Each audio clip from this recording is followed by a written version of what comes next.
நல்லதோர் வீணை செய்தே அதை நலங்கட புழுதியில் எறிவதுண்டோ. சொல்லடி சிவசக்தி என்னை சுடர்மிகும் அறிவுடன் படைத்து விட்டாய்.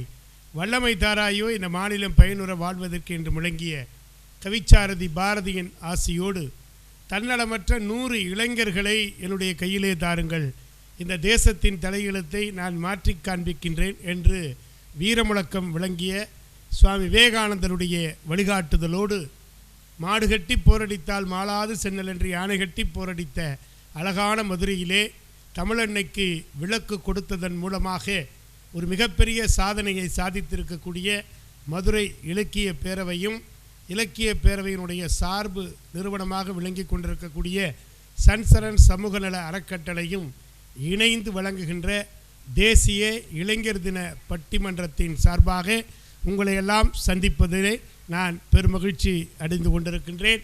அற்புதமான ஒரு நாள். இளைஞர்களினுடைய கனவு நாயகனாக விளங்கி கொண்டிருக்கக்கூடிய ஆவுல் பக்கீர் ஜைனுலாப்தீன் அப்துல் கலாம் அவர்கள் இளைஞர்களை குறித்து சிந்திக்கிற பொழுது, இளைஞர்களே நீங்கள் கனவு காணுங்கள், தூக்கத்தில் வருவதல்ல கனவு, உங்களை தூங்க விடாமல் செய்வதுதான் கனவு என்று அற்புதமான அடிக்கோடை நமக்கு தந்திருக்கிறார். ஒரு இளைஞர்கள் எப்படி வாழ வேண்டும், ஒரு இளைஞர்கள் எப்படி செயல்பட வேண்டும் என்பதை இந்த மண்ணுக்கு பல அறிஞர்கள் உணர்த்தி இருக்கிறார்கள். இளைஞனே, பருவ நெருப்பில் காய்ச்சிய வாழை, நாளை என்பது உனது திருநாள். அப்படி அவனுடைய திருநாளை கொண்டாடுகின்ற அந்த இளைஞர்களுடைய போக்கு இன்றைக்கு எப்படி இருக்கிறது, அதை குறித்து தான் சிந்திப்பதற்கு ஒரு அற்புதமான பட்டிமன்றம். இளைஞர்கள் தடம் மாறுகிறார்களா, தடுமாறுகிறார்களா? தலைப்பே ஒரு தடுமாற்றமாக தான் இருக்கும். அது என்ன தடம் மாறுதல் தடுமாறுதல் ரெண்டும் ஒன்றாத்தானே தெரியுது. அப்படி தான் தெரியும். ஒன்றா இருக்கிறதெல்லாம் ஒன்றா இருக்கிற மாதிரி தான் தெரியும். ஆனால் ரெண்டும் ஒன்றும் இல்லைங்கிறது இவங்க பேசுனதுக்கு அப்புறம்தான் தெரியும். எதுவெல்லாம் எதுவாக இருப்பதில்லையோ அதுவெல்லாம் அதுவாக இருப்பது கிடையாது. இப்போ சிங்கத்துக்கு வலை போடுறீங்க, வலைக்குள்ளே யார் இருக்கிறா? சிங்கம் இருக்குது. புலிக்கு வலை போடுறீங்க, வலைக்குள்ளே யார் இருக்கிறா? புலி இருக்குது. மானுக்கு வலை போடுறீங்க, வலைக்குள்ளே யார் இருக்கிறா? மான் இருக்குது. கொசுவுக்கு வலை போடுறீங்க, வலைக்குள்ளே யார் இருக்கிறா? மனுஷன் இருக்கிறான். எதுவெல்லாம் எதுவாக இருப்பது இல்லையோ அதுவெல்லாம் அதுவாக இருப்பது இல்லை. எல்லாம் பொதுவாக பார்க்குறப்ப ஒன்றா தெரியும். அது மாதிரி தடம் மாறுதல் அப்படின்னு சொல்கிறதுக்கு 4 பேர், எதையும் சொல்கிறதுக்கு 4 பேர் வேணும் இல்லையா? வெறும் 3 பேர் 2 பேராக பட்டிமன்றம் போட்டு இப்போ எதையும் சொல்கிறதுக்கு 4 பேர் வேணும். எதுக்கும் 4 பேர் வேணும். அப்போ அந்த 4 பேரும் தடம் மாறுகிறார்கள். இந்த பக்கம் ஒரு 4 பேர் தடுமாறுகிறார்கள். அப்போ தடம் மாறுறாங்களா தடுமாறுறாங்களாங்கிறத முடிவு பண்ணக்கூடிய ஒரு அருமையான நிகழ்ச்சி. தடம் தான் மாறுறாங்க அப்படின்னு சொல்கிறதுக்கு போற்றுதலுக்கும் பாராட்டுதலுக்கும் உரிய அற்புதமான பல இளைஞர்களை நெறிப்படுத்தி அவர்களை வழிப்படுத்தி கொண்டிருக்கக்கூடிய ஒரு நல்ல ஆலோசகர், மனநல ஆலோசகர், போற்றுதலுக்கும் பாராட்டுதலுக்கும் உரிய திருமதி கீதாமணி அவங்க வந்திருக்கிறாங்க. அந்த அணியில் அணி சேர்க்கிற மாதிரி, வழி சேர்க்கிற மாதிரி ஒரு செயல் வீரர், பல பெரிய மனிதர்களோடு தொடர்புடையவர், ஆற்றல் அரசர் என்று தான் இவரை சொல்ல வேண்டும். அப்படி திகழ்கின்ற அற்புதமான கவிஞர் காளீஸ்வரன் வந்திருக்கிறார். அந்த அணியில் அதே போல் எப்போதும் அமைதி, சாந்தம், சொரூபம் என்று எப்போதும் அமைதியான ஒரு மனநிலையிலே பயணிக்கக்கூடிய ஒரு அற்புதமான மனிதர், போற்றுதலுக்கும் பாராட்டுதலுக்கும் உரிய கவிஞர் சிவகுமார் வந்திருக்கிறார். அந்த அணியிலே இளம் சிங்கம், விவேகானந்தர்னாலே துள்ளி குதிச்சு ஓடியாந்துருவார். விவேகானந்தர்னா நான் வருவேன், கண்டிப்பாக நான் வருவேன், நேதாஜினா நான் வருவேன், பசுமன் தேவர்னா நான் வருவேன் அப்படின்னு சொல்லி துள்ளி குதித்து ஓடி வரக்கூடிய ஒரு நல்ல இளைஞர். கமுதி தேவர் கலைக்கல்லூரியிலே பேராசிரியராக பணியாற்றி கொண்டிருக்கக்கூடிய போற்றுதலுக்கும் பாராட்டுதலுக்கும் உரிய பேராசிரியர் கஜேந்திர நாயகம் அவங்க வந்திருக்கிறார். இந்த 4 பேரும் தடம் மாறுகிறார்கள். அடுத்து ஒரு 4 பேர் தடுமாறுறாங்க. பூரா எங்கே நிற்கிறாங்க தெரியுமா? சமூகத்தினுடைய அவலங்களையெல்லாம் கையில் பிடிச்சிக்கிட்டு திரிகிறான், தடுமாறுகிறான் அப்படின்னு சொல்வதற்காக செல்லம்பட்டி தந்த சொக்க தங்கம் கவிஞர் போத்திராஜன் வந்திருக்கிறாங்க. ரொம்ப அருமையான ஒரு மனிதர், நல்ல சிந்தனையாளர். அவருக்கு பக்கத்தில் இளம் புயல், எப்படி மட்டைப்பந்து கிரிக்கெட் விளையாட்டில் இளம் புயல் சச்சின் டெண்டுல்கர் அப்படின்னு சொல்லுவாங்களோ அது மாதிரி மதுரை இலக்கிய பேரவையின் இளம் புயல் போற்றுதலுக்குரிய சரவண பாண்டியன் வந்திருக்கிறாங்க. அந்த அணியில் அணி சேர்க்கிற விதமாக புல்வாய்க்கரை அருமையான ஒரு ஊர், சரித்திர புகழ்பெற்ற புராண வரலாறோடு தொடர்புடைய அற்புதமான புல்வாய்க்கரை ஊரிலே கவிதை பணிகளை தன்னை இணைத்து கொண்டு பல புத்தகங்களை வெளியிட்டிருக்கக்கூடிய கவிதாயினி புல்வாய்க்கரை செல்வமீனால் வந்திருக்கிறாங்க. அந்த அணியில் அணி சேர்க்கிற மாதிரி மிகச்சிறந்த மனிதர் எங்கள் மதுரை இலக்கிய பேரவையின் பிஹெச் அப்துல் ஹமீத், அப்படி தான் சொல்லுவோம் அவரை. அப்படி ரொம்ப நித்யஸ்ரீ மகாதேவனுடைய பாடல், கலைமாமணி பத்மஸ்ரீ டிஎம்எஸ் அவர்களுடைய பாடல்களிலெல்லாம் தன்னை தோய்த்து கொண்டிருக்கக்கூடிய அருமைக்குரிய பெருமகனார் நம்முடைய ராம்நாத் பாபு வந்திருக்கிறாங்க. அப்போ ஒரு இளைஞர் பட்டிமன்றம் அப்படின்னா ஜான் இல்லாமல் கிடையாது. ஆமாம், ஆண் பிள்ளையானாலும் ஜான் பிள்ளை வேணும். இப்போ நம்மளையெல்லாம் பதிவு பண்ணுறதுனா ஜான் தான் பதிவு பண்ணணும். ஒளிப்பதிவாளர் மிகச்சிறந்த மனிதர் ஜான் அற்புதமாக பதிவு செய்து கொண்டிருக்கிறார். எனவே அவருக்கு நல்லா உற்சாகமாக கரவொலி எழுப்பி இளைஞர்கள் எப்படி இருக்க வேண்டும், இந்திய நாட்டின் இருதய நாடி இளைஞர்கள் 40 கோடின்னு சொன்னாங்க. இப்போ இளைஞர்கள் எப்படி இருக்கணும்? அப்துல் கலாம் அப்படி தான் ஆசைப்பட்டார், சுவாமி விவேகானந்தர் அப்படி தான் ஆசைப்பட்டார். 100 இளைஞர்களை என்னுடைய கையிலே தாருங்கள், இந்த தேசத்தையே நான் மாற்றுறேன் அப்படின்னார். தேசத்து வீதிகளிலே நடக்கிற இளைஞர்களை பார்த்து சுவாமி விவேகானந்தர் சொல்லுகிறார், இந்திய இளைஞனே, நீ வீதிகளிலே நடக்கிற பொழுது நீ மாத்திரம் நடக்கிறேன் என்று ஒருபோதும் நினைத்து கொள்ளாதே. 5000 ஆண்டு கட்டி காத்த மரபும் பண்பாடும் உனக்கு முன்பாக பீடு நடை போட்டு கொண்டிருக்கிறது, அதிலிருந்து நீ மாறக்கூடாது என்று சுவாமி விவேகானந்தர் சொல்லுகிறார். அப்துல் கலாம் அவர்கள் அருமையான மனிதர், இந்தியாவினுடைய முதல் குடிமகன், ஜனாதிபதியாக பொறுப்பேற்கிறார். ஜனாதிபதியாக பொறுப்பேற்று அந்த மாளிகைக்கு போகிற பொழுது அங்கே இருக்கக்கூடிய மெய்காப்பாளர்கள் வரிசையாக நிற்கிறாங்க. அவங்களுக்கெல்லாம் என்ன வேலைன்னா சல்யூட் அடிக்கிற வேலை. அப்படி சல்யூட் அடிக்கும்போது ஒருத்தர் படார்னு குனிஞ்சார். அப்துல் கலாம் பயந்துட்டார், அப்படி பின்னால் போனார். என்னன்னார், அப்படி குனிஞ்சவர் அவர் காலை பிடிச்சார். யார் காலிலையும் விழக்கூடாதுன்னு தான் சுதந்திரம் வாங்கியிருக்கிறோம். கலாம் சொல்லுகிறார், நீ என்னப்பா என் காலை தொடுறனார், அது ஒன்றும் இல்லை, நீங்கள் போட்டிருக்கிற ஷூ லேஸை அவுக்கிறது தான் எனக்கு வேலை. நீங்கள் எப்போல்லாம் வந்து நிற்கிறீங்களோ அப்போல்லாம் ஷூ லேஸை அவுக்கணும், திரும்ப போகிறப்ப ஷூ லேஸை கட்டணும், அதுதான் எனக்கு, அதுக்கு தான் சம்பளம் கொடுக்குறாங்க. உடனே அவர் சொன்னார், என் ஷூ லேஸை நானே கட்டிக்கிறேன், என் ஷூவை நானே போட்டுக்கிறேன், எனக்காக நீ குனிய வேணாம், அப்போனா எனக்கு வேலை போயிருமே அப்படின்னு. உனக்கு வேலையெல்லாம் போகாது, அந்த தோட்டம்லாம் பாரு ரொம்ப காஞ்சி போன மாதிரி இருக்கு, அதுக்கெல்லாம் தண்ணீர் பாய்ச்சு, நான் 5 ஆண்டுகள் இருப்பேன் நிச்சயமாக, இருக்கிற வரை நீ தண்ணீர் பாய்ச்சினா போதும், திரும்ப ஷூ லேஸை கட்ட வந்துடக்கூடாது அப்படின்னு மரபை மாற்றுறார். எல்லாம் முடிஞ்சிச்சு. 5 ஆண்டு முடித்து பதவி முடித்து வெளியே வருகிற பொழுது ஒரு பெட்டி எடுத்துக்கொண்டு வருகிறார்.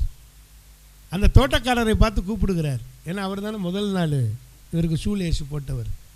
கூப்பிட்டோன்னா அவர் வேகமாக ஓடி வரார். அடுத்து வருகிறவர்களுக்கு தயவு செய்து ஷூ லேஸ் கட்டி விடாது, இது நான் வைத்து போகிற மரபு. சரி சரி, என்ன செய்து கொண்டிருக்கிறாய்? தண்ணீர் அடித்து கொண்டிருக்கிறேன், இந்த பெட்டியில் கொஞ்சம் தண்ணி அடி. சூட்கேஸ்குள்ளே என்ன இருக்குன்னு தெரியாது, எல்லாரும் பார்ப்பாங்க, விலை உயர்ந்த டாக்குமெண்ட்ஸ் எல்லாம் அள்ளிட்டு போகிறாரா அப்படின்னு நினைக்கிற பொழுது அந்த சூட்கேஸை சுற்றி தண்ணி அடித்தார். பக்கத்தில் இருக்கவர் கேட்டார், சூட்கேஸ்ன்னு நினைக்கிறீங்களே, உள்ளே இருக்கிறதெல்லாம் நினைஞ்சு போகாதா? அப்பொழுது கலாம் சொன்னாரா, இந்த ஜனாதிபதி மாளிகையை விட்டு புறப்படுகிற பொழுது ஒரு தூசியை கூட நான் எடுத்து செல்லவில்லை என்பதை தெரிந்து கொள்ள வேண்டும் என்று சொன்னார்.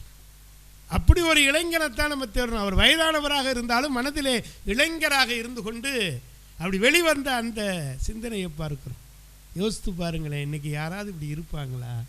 ஸோ விவேகானந்தர் அப்படித்தான் வெளிநாட்டுக்கு போன பொழுது அங்கே இருக்கக்கூடிய நிகழ்வுகளை எல்லாம் பார்க்கிறார். ஒரு பண்ணை வீட்டுக்கு போகிறார், அமர்ந்து பேசி கொண்டிருக்கிறார். அந்த நேரத்தில் ஒரு மாடு வேகமாக விரட்டி கொண்டு வருகிறது. அந்த இடத்துல இருந்த அத்தனை பேரும் சிதறி இங்கு அவங்க ஓடுகிறார்கள், எல்லோரும் ஓடிக்கொண்டிருக்கிறார்கள். ஸோ விவேகானந்தர் மாத்திரம் கைகளை இப்படி கட்டி கொண்டு அப்படியே நிற்கிறார். வந்த மாடு அப்படியே அவரை வெறித்து பார்க்கிறது. அடுத்த வினாடி கீழே விழுந்து அடங்கி விடுகிறது. ஓடியவர்களாம் வந்தார்கள், என்ன நடந்திருக்கும், முட்டி தள்ளி உங்களை கீழே தள்ளி இருக்கும் அல்லவா? அதுக்கு விவேகானந்தர் சொல்லுகிறார், விரட்டுவது மிருகத்தின் குணம், அதை நின்று எதிர்கொள்வது மனிதனுடைய குணம். எனவே நான் நின்று எதிர்கொண்டிருக்கிறேன், இன்றைக்கு நான் அதை அமைதியாக சாந்தப்படுத்தி இருக்கிறேன். நீங்கள் ஓடுகிற வரை அது விரட்டி கொண்டே இருக்கும். ஓடுகிறவன் எவனாக இருந்தாலும் அது விரட்டி கொண்டே இருக்கும். ஒரு இடத்துல நிற்கிற பொழுது என்கிற அந்த ஆன்மீக பலத்தை இன்னைக்கு இளைஞர்கள் பெற்றிருக்கிறார்களா? இதை அறிந்து கொள்வதற்காகத்தான் ஒரு பட்டிமன்றத்தை ஏற்பாடு செய்திருக்கிறோம். தடம் மாறுகிறார்களா, தடுமாறுகிறார்களா? நானும் உங்களோடு இணைந்து தடம் மாறப் போகிறார்களா அல்லது தடுமாறித்தான் போகிறார்களா என்பதை கேட்க வேண்டாமா? ஆவலாக இருக்கிறேன். தொலைக்காட்சி பார்த்து கொண்டிருக்கிற அத்தனை இளைஞர்களும் நிச்சயமாக வயதான இளைஞர்கள் இதை பார்த்து கொண்டிருப்பீர்கள் என்கிற நம்பிக்கை எனக்கு உண்டு. ஏன்னால் இளைஞர்களுக்கெல்லாம் வேறு விதத்திலே ஒரு பாதை போய்கொண்டிருந்தாலும் அதிலும் சில இளைஞர்கள் பார்ப்பார்கள் என்கிற நம்பிக்கையோடு இளைஞர்கள் தடம் மாறுகிறார்கள் என்கிற அணி தொடங்குகிறது. இதோ வருகிறார் திருமதி கீதாமணி அவர்களை உங்கள் சார்பாக அழைத்து மகிழ்கிறேன்.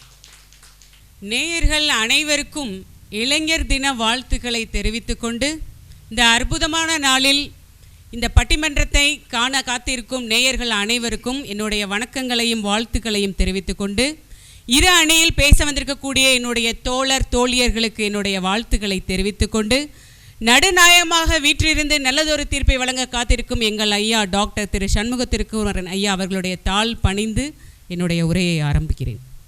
ஐயா, இன்றைய இளைஞர்கள் தடுமாறுகிறார்களா தடம் மாறுகிறார்களா? இந்த தடுமாற்றத்திற்கும் தடம் மாறுவதற்கும் என்னையா வித்தியாசம் அப்படிங்கிறத ஒரு சின்ன விஷயம் சொல்லலாம்.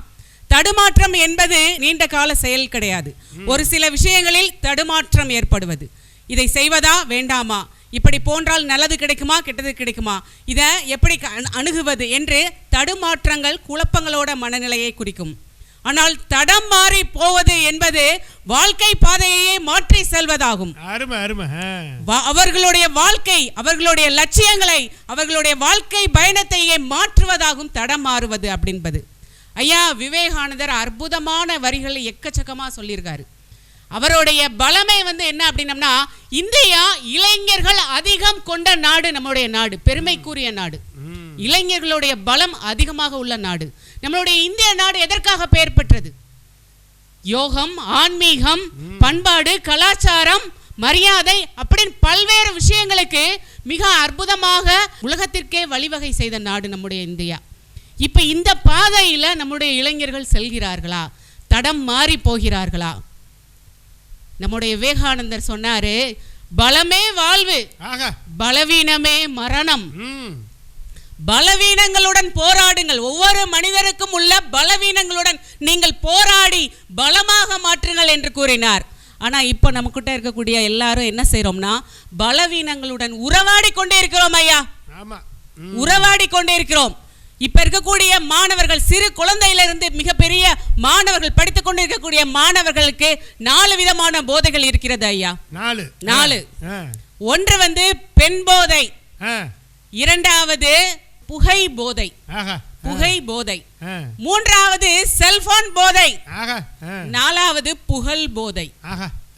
இந்த 4 பாதையும், இந்த 4 போதையும் இளைஞர்களை, இளம் சிறார்களை வழி அவர்களுடைய தடத்தையே மாற்றி கொண்டு சென்றிருக்கிறது என்றால் எவ்வளவு மோசமான விஷயம் பாருங்க. மிக முக்கியமான 4 விஷயம் சொல்லியிருக்கேன் ஐயா.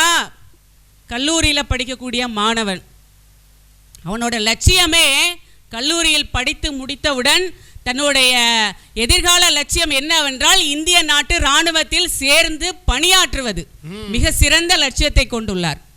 ஆனால் கல்லூரியில் 2வது வருஷம் படிச்சுட்டு இருக்கும் போது ஒரு பொண்ணு வந்துச்சு.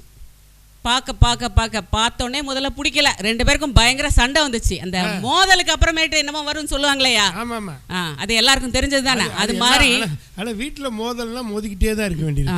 அது வீட்டுல வராதுயா, வீட்டுல வராது. அது கல்லூரிகள். நீங்க இளம் வயசு கிடையாதுல்ல, நீங்க வயசானவங்கல்ல. ஆமா, இளம் வயசுல தான் மோதல் காதல்ல வரும். நீங்க வயசானவங்க மோதல் அப்புறம் சண்டையில தான் வரும். சரிங்களா? இந்த மோதல் அப்படிங்கிறது காதலாக மாறி அந்த பொண்ணு மேல இவன் ஒன் சைடா லவ் பண்ண ஆரம்பிச்சா 6 மாசம் தான் ஓடிச்சு. ஒரு நாள் கல்லூரியில பாடம் எடுத்து கொண்டிருந்த போது ஒரு பையன் தடன்னு ஒரு பெரிய அருவாள் எடுத்துட்டு ஓடுனா. நாங்க பயந்து போய் என்னடா வேகமா ஓடி வந்து பார்த்தோம்னா அதே மாணவன், 2ஆம் வருஷம் படிச்சுட்டு இருக்க மாணவன் முதுகு பின்னாடி அருவாள் சொறி வச்சிருக்காரு. நம்ம மதுரையில சொல்லி பேரா போச்சுல, முதுகு பின்னாடி இருந்த அருவாள் எடுத்துட்டு வேகமா ஓடனே பயந்து போய் ஒரு 4-5 பேர் சேர்ந்து போய் மாணவனை இறுகமா பிடிச்சோம்னா, அவளை கொல்லாம விட மாட்டேன், வெட்டாம விட மாட்டேன், அப்படியே ஒரு ஆக்ரோஷம். கூப்பிட்டு வச்சு அருவாளை பிடுங்கி உட்கார வச்சு தண்ணி கொடுத்து சமாதானப்படுத்தினா அழுன்னு அழுகிறான்.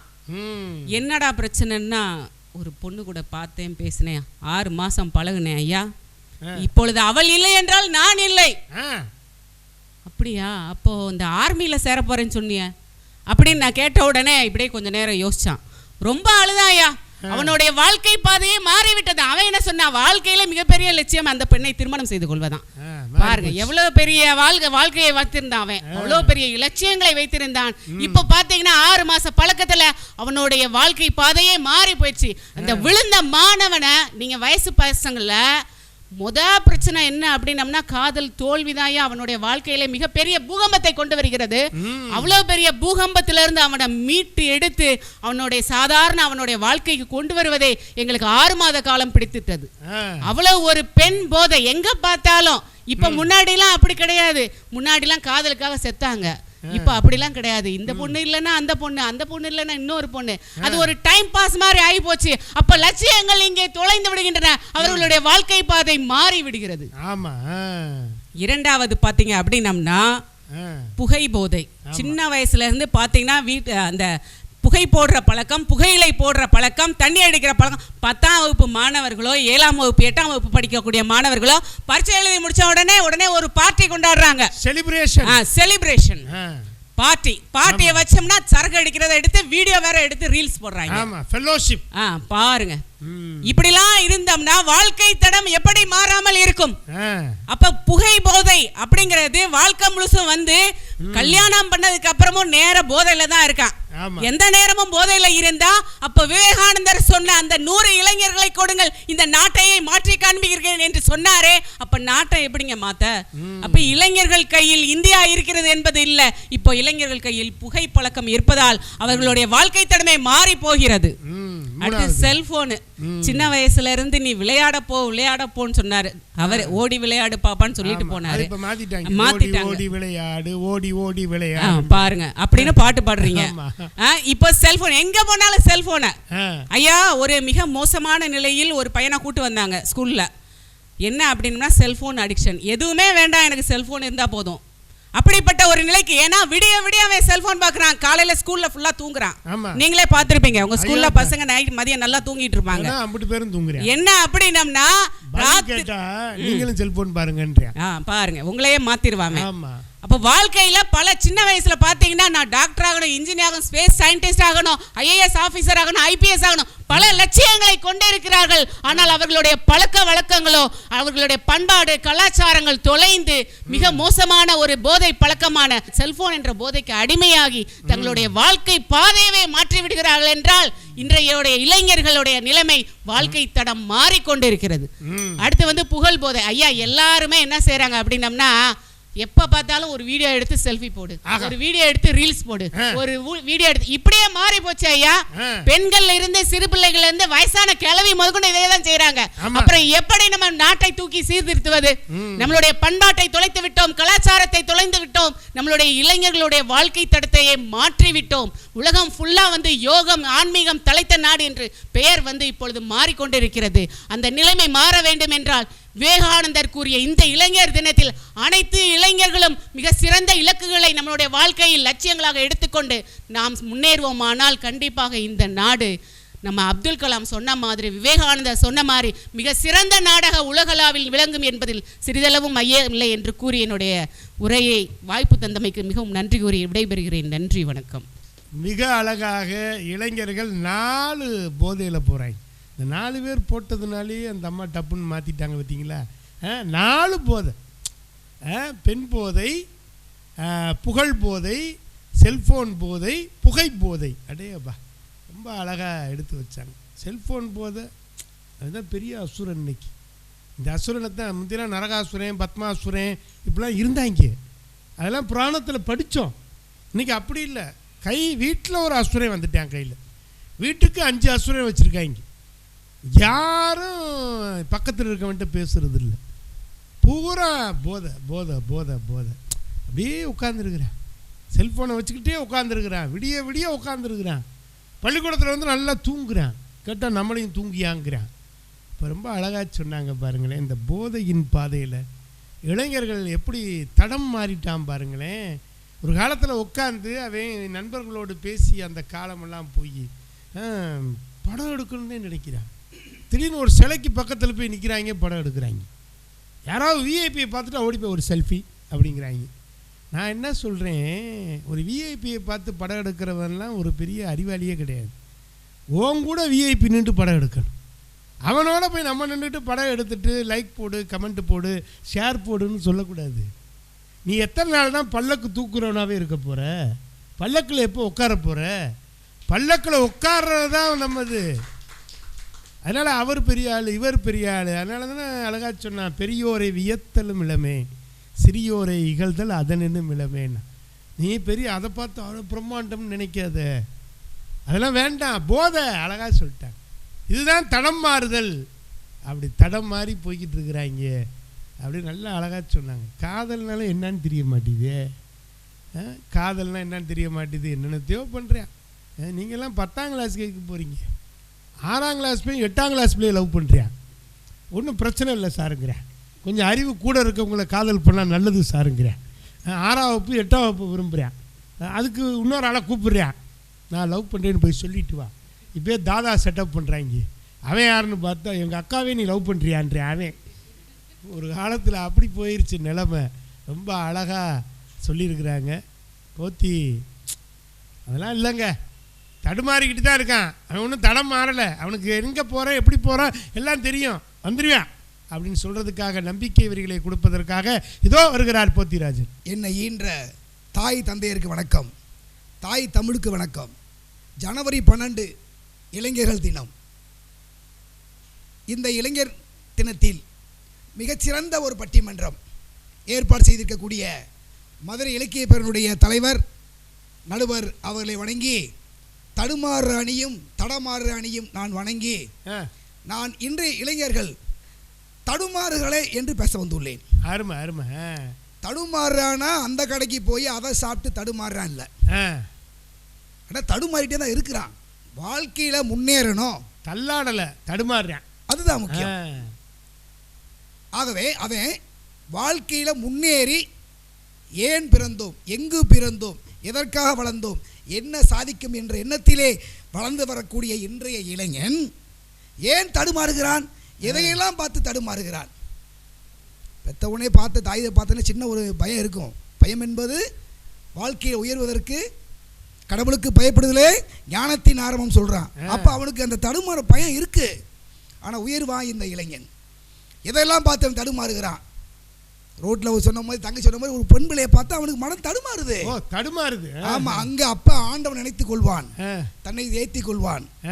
வாழ்க்கையிலே ஒரு பணக்கார ஒரு இளைஞன் ஒரு வண்டியிலே போனால் அதை பார்த்து தடுமாறுகிறான். அதே போல வண்டி ஒன்று வாங்க வேண்டும் என்று சொல்லி 4 லட்சம் ரூபாய்க்கு வச்சிருக்காப்பா வண்டி. அதுக்கு என்ன செய்ய வேண்டும்? சிறப்பாக படிக்க வேண்டும், ஒரு வேலைக்கு போக வேண்டும், ஒரு பெண்ணை திருமணம் செய்து கொள்ள வேண்டும். இந்த சமுதாயத்தில் உயர்ந்த நிலைக்கு போனால்தான் நாம் இளைஞர் என்ற ஒரு நல்ல ஒரு பெயரை வாங்க வேண்டும். தன்னை ஈன்றெடுத்த தாய் தந்தையருக்கும் இந்த நாட்டிற்கும் சிறந்த ஒரு பெயர் எடுக்கணும்னு சொன்னால் அவன் தடுமாறாமல் வந்தால்தான். இந்த சொன்னாங்க தடமாறுறது, அது வேற விஷயம். இப்படி போய்க்கிருக்க கடை அன்னைக்கெல்லாம் அந்த கடையை அரசாங்கம் நடத்திக்கு இருந்துச்சு. சந்து பந்து ஸ்கூல் நடத்திக்கு இருந்தான். இன்னைக்கு ஸ்கூல் சந்து பந்து நடத்துறான், அந்த கடையை மெயின் நடத்திக்கிருக்கான். ஆமா, முக்கிய வீதிகளில் முக்கிய கடை. ஆனால் அங்கே போனாலும் அவன் தடுமாறுவான். ஆனால் அந்த எண்ணத்தில் வராத இளைஞன் தான் நாங்கள் சொன்ன அந்த விவேகானந்தர் சொன்ன அந்த 100 இளைஞன் அவனும் ஒருவன். ஆகவே இந்த இளைஞன் அந்த பிள்ளையை பார்த்து தடுமாறுகிறான், அந்த வண்டியை பார்த்து தடுமாறுகிறான், அந்த நண்பர் போட்டு வருகின்ற உடையை பார்த்து தடுமாறுகின்றான், செல்போனை பார்த்து தடுமாறுறேன். அதெல்லாம் வேணும் வாங்க வேண்டிய தடுமாறு இருக்கின்றது. இதை அன்று சொன்ன விவேகானந்தரும் அப்துல் கலாம் சொன்ன வார்த்தைகளை அந்த தாய் தந்தை சரியாக அவனை வழிநடத்தி சென்றால் அவன் வாழ்க்கையிலே அவனுக்கு தடுமாற்றம் இருக்காது. ஆகவே இதை யார்? அந்த இளைஞரை வளர்க்கக்கூடிய தாய் தந்தையர், அந்த கல்லூரி பள்ளி, இந்த சமுதாயம்தான் அவனை தடுமாற வைக்கின்றது. அவன் நோக்கமெல்லாம் வாழ்க்கை உயர வேண்டும் என்ற எண்ணம் மனதில் இருந்தாலும் அவனுக்கு சில தடுமாற்றங்கள் வருவதனால் பயிரிலே களை முளைக்கத்தான் செய்யும். அதை பிடிங்கி எடுப்பது தமக்கு மருத்துவ தாமை என்று சொல்லக்கூடிய தத்துவத்தின் பேரிலே அவன் நல்ல இளைஞன் தடுமாற்றத்தில் வளர்ந்து வருகின்றான். ஒரு நாள் ஒரு கிராமத்திலே 2 இளைஞர்கள் சிறுவர்கள் படித்து வருகிறார்கள். சில ஆண்டுகளுக்கு அவர் இளைஞராக மாறுகிறார்கள். அந்த 2 இளைஞர்களும் ஒரு 25 ஆண்டுகளுக்கு பிறகு சந்திக்கின்றார்கள். ஒருவன் சிறந்த படிப்பு, அந்த ஊர் கிராமத்திலிருந்து நகரத்துக்கு சென்று நல்லாக படித்து வெளிநாடு சென்று நல்ல ஒரு வேலையிலே இருக்கின்றான். நல்ல பொசிஷனில் இருக்கின்றான், சமுதாயத்தில் நல்லா மதிக்கக்கூடிய வகையில் இருக்கின்றான். ஆனால் திரும்ப அந்த கிராமத்துக்கு வரும் போது அவனுடைய பழைய தோழனை பார்க்கின்ற போது மிகப்பெரிய பணக்காரராக இருக்கின்றான். ஆனால் அவன் படிப்பு 3ஆம் கிளாஸ் படிச்சிருக்கான். 3ஆம் கிளாஸ் பெரிய படிப்புப்பா. ஆனால் அவனுடைய வருமானம், பணப்பெருக்கம், வீடு வசதி எல்லாத்தையுமே பார்த்தால் மிக எல்லையை தாண்டி இருக்கின்றது. 3ஆம் கிளாஸுக்கு. ஆமாம். என்னப்பா அப்படி, நான் என்ன இவ்வளோ படித்தேன், இன்ஜினியரிங் படித்தேன், ஃப்ளைட்டில் போனேன், ஏர்ஃபோர்ஸ் படித்தேன், அந்த துபாயில் இருக்கிறேன், அமெரிக்கா போனேன், இங்கிலாந்தில் இருக்கிறேன், இவ்வளவும் படித்து வந்து நான் உன்னுடைய சொத்தின் மதிப்பில் பாதி கூட எனக்கு இல்லையே, இதற்கு மாற்றம் என்ன என்ற அந்த மகன் காணவன் கேட்கின்றான். அவன் சொல்கின்றான், நான் 500 மாடுகள் வைத்திருக்கின்றேன், 500 மாடுகளை நான் வைத்திருக்கின்றேன்.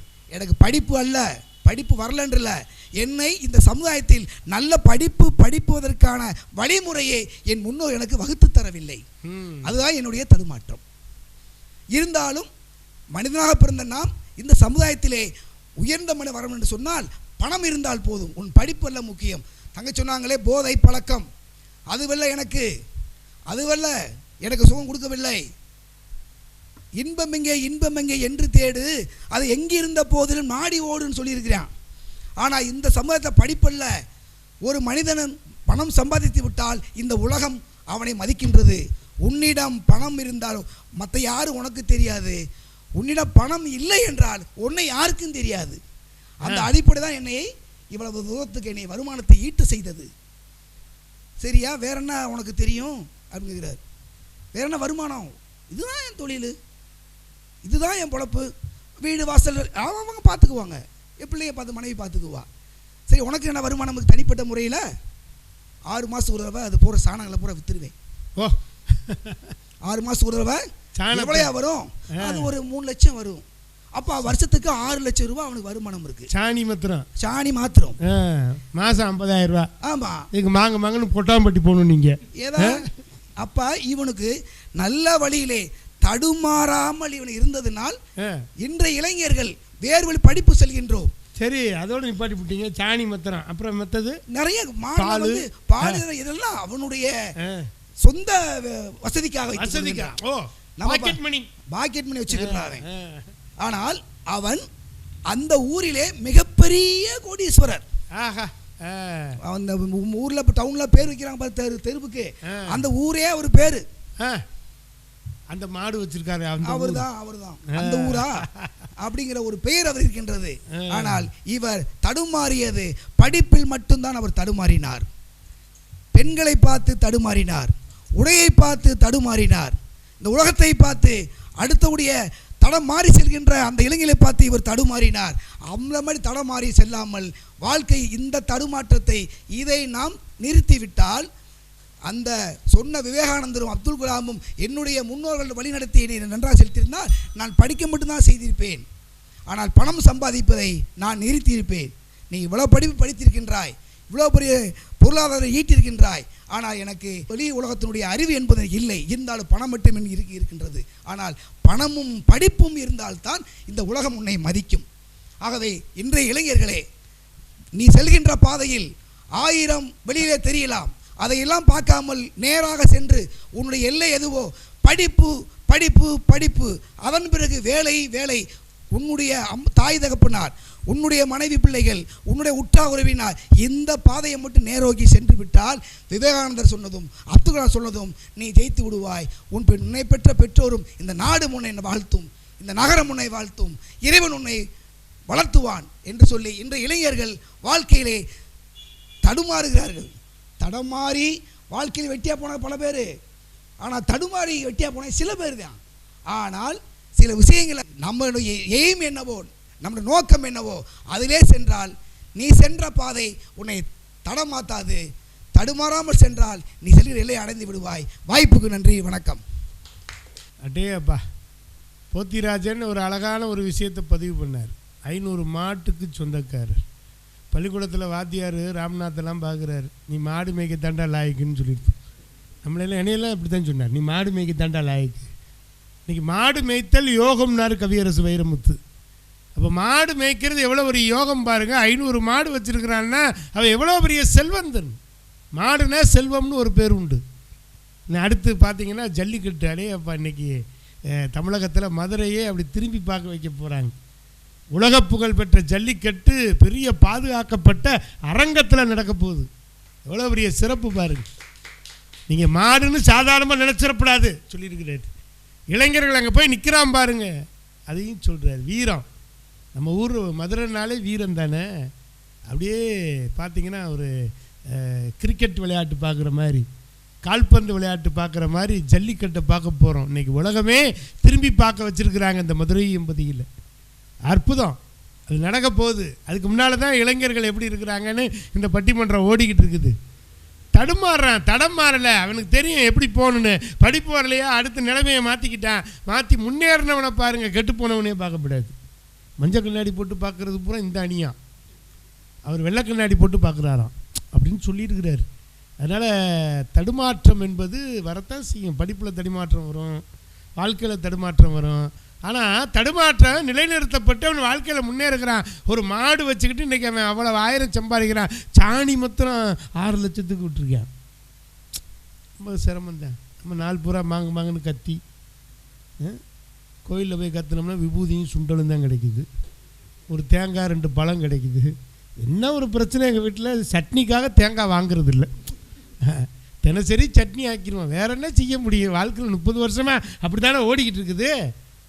ஆனாலும் அவர் அழகாக சொன்னார் பாருங்க, மாடு மேய்க்கிறவங்கிட்ட இவ்வளோ விஷயம் இருக்குயா, இவ்வளவு சிறப்பு இருக்கியா அப்படின்னு அவன் பார்க்குறான். ஆகா, நம்ம தான் தடம் மாறி போயிட்டோம் பொழுக்க. அவன் தடுமாறுனாலும் செடியாக நிற்கிறான். நம்ம இப்படி படித்து வெளிநாடு போயிருக்கோன்னு பெருமை பேசிக்கிட்டு இருக்கிறான். அவன் உள்ளூருக்குள்ளே இருந்துக்கிட்டே அற்புதமாக இருக்கிறான்னு ஒரு அருமையான சம்பவத்தை பதிவு பண்ணியிருக்கிறார். காளிபாடு திண்டாட்டந்தேன். வாங்க காளீஸ்வரன். அனைவருக்கும் இனிய வணக்கம். பெற்றெடுத்த அன்னையும் தத்தெடுத்த தமிழையும் வணங்கி எனது உரையை துவக்குகிறேன். எதிரணி தலைவர் நல்லா கம்பி கட்டிட்டு போனார். ஆமாம், கம்பி கட்ட கதையாக விட்டுட்டு போனார். அதுக்கு ஐயா வேற எடுத்து கொடுக்குறாரு பாக்கெட் மணின்னு. எல்லாம் டிஜிட்டல் மணி ஆகி போயிடுச்சு, இன்னும் பாக்கெட் மணிட்டு இருக்கீங்க. அவர் தடுமாடுறதுக்கு என்ன அர்த்தம்னு தெரியல நினைக்கிறேன். ஐயா ஒயின் ஷாப் வாசல் நின்றுட்டு அவன் உள்ளே போகலாமா வேணாமான்னு யோசிச்சானா அது தடுமாற்றம். அவன் உள்ளே போயிட்டான், தடுமாற உள்ளே போயிட்டு அவன் சாட்டர்டே செல்ஃபியை பார்த்தீங்கன்னா அங்கே ஸ்டேட்டஸ் போட்டிருக்கான், ஐ ஆம் வித் பார் அப்படின்றான். பாருக்குள்ளே நல்ல நாடுன்னு சொன்ன போய் பாருக்குள்ளே நல்ல நாடுன்னு ஆகி போயிட்டு இருக்கு. அதில் அடுத்து ஒன்று சொன்னார், பெண்களை பார்த்துட்டு தடுமாறுறாங்களாம். ஐயா நீங்கள் எந்த காலத்தில் இருக்கீங்கன்னே தெரியல. இப்போல்லாம் ரோஜா பூவோட ஒரு பாட்டில் ஆக்சிடோட தான் போகிறாங்க. போய் ஊன்னு சொல்றியா ஊன்னு சொல்றியா அப்படின்றியா ஆப்ஷன் கொடுக்குறேன். அந்த காலத்துக்கு வந்துட்டு நீங்கள் இன்னும் பழைய காலத்து ஆளாக இருக்கீங்க. எங்கள் அணி தலைவி சொன்னது போல் போதைப் பொருள் நம்ம இளைஞர்களை தீய பழக்கத்தில் கொண்டு போய் எங்கேயோ போய் நிப்பாட்டிக்கிட்டு இருக்கு. இதுக்கு ஒரு உதாரணம் சொல்லணும்னா, மக்கா ஆஃப் ஹாக்கி அப்படின்னு சொல்லி ஒரு பேர் இருக்குது. அது நீங்கள் இணையதளத்தில் போட்டிங்கன்னா கூட வரும். ஜார்க்கண்ட் மாநிலத்தில் சம்ஷத்பூர்னு சொல்லி ஒரு ஊர். அது ஊர் கிடையாது, கிராமம் கூட கிடையாது, ஒரு தெரு தான் அந்த ஏரியாவே. அதில் பார்த்தீங்கன்னா 1964 இந்திய ஹாக்கியில் ஜெயித்தப்போ அந்த அணியில் இருந்த 4 பேர் அந்த தெருவை சேர்ந்தவர்கள். அவ்வளோ பெரிய சர்வதேச லெவல்லையும் தேசிய விளையாட்டுலேயும் 354 பேர் அந்த சம்ஷத்பூர்லேருந்து வந்தவங்க. அதில் பார்த்தீங்கன்னா அந்த தெருக்குள்ளே போயிட்டு நீங்கள் தன்வீர் சிங் வீடு எதுன்னு கேட்டிங்கன்னா அவங்க சொல்ல மாட்டாங்க. எந்த தன்வீர் சிங்னு கேட்பாங்க. ஹாக்கி விளையாடுற தன்வீர் சிங்னு கேட்டிங்கன்னா கூட சொல்ல மாட்டாங்க. அர்ஜுனா விருது வாங்கினவர், பத்மபூஷன் விருது வாங்கினவர் அப்படின்னு சொன்னால் தான் எல்லாமே அவங்க ஹாக்கியில் வாங்கினது. அப்படி புகழ்பெற்ற ஊர். ஆனால் 1980க்கு அப்புறம் அந்த ஊரில் இருந்து ஒருத்தர் கூட ஹாக்கிக்கு வரலை. என்ன எல்லாருமே போதைப் பொருளுக்கு அடிமையாயிட்டாங்க. இதுக்கு நீங்கள் இணையதளத்தில் பார்த்தாலும் நீங்கள் தெரிஞ்சுக்கலாம். மகாத்மா காந்தி யங் இந்தியான்னு ஒரு பத்திரிகை நடத்தினார். இப்போ அந்த பத்திரிகை நடத்தினா படிக்கிறதுக்கு இளைஞர்கள் இல்லை. ஆமாம், ஓல்டு இந்தியான்னு தான் நடத்தணும்.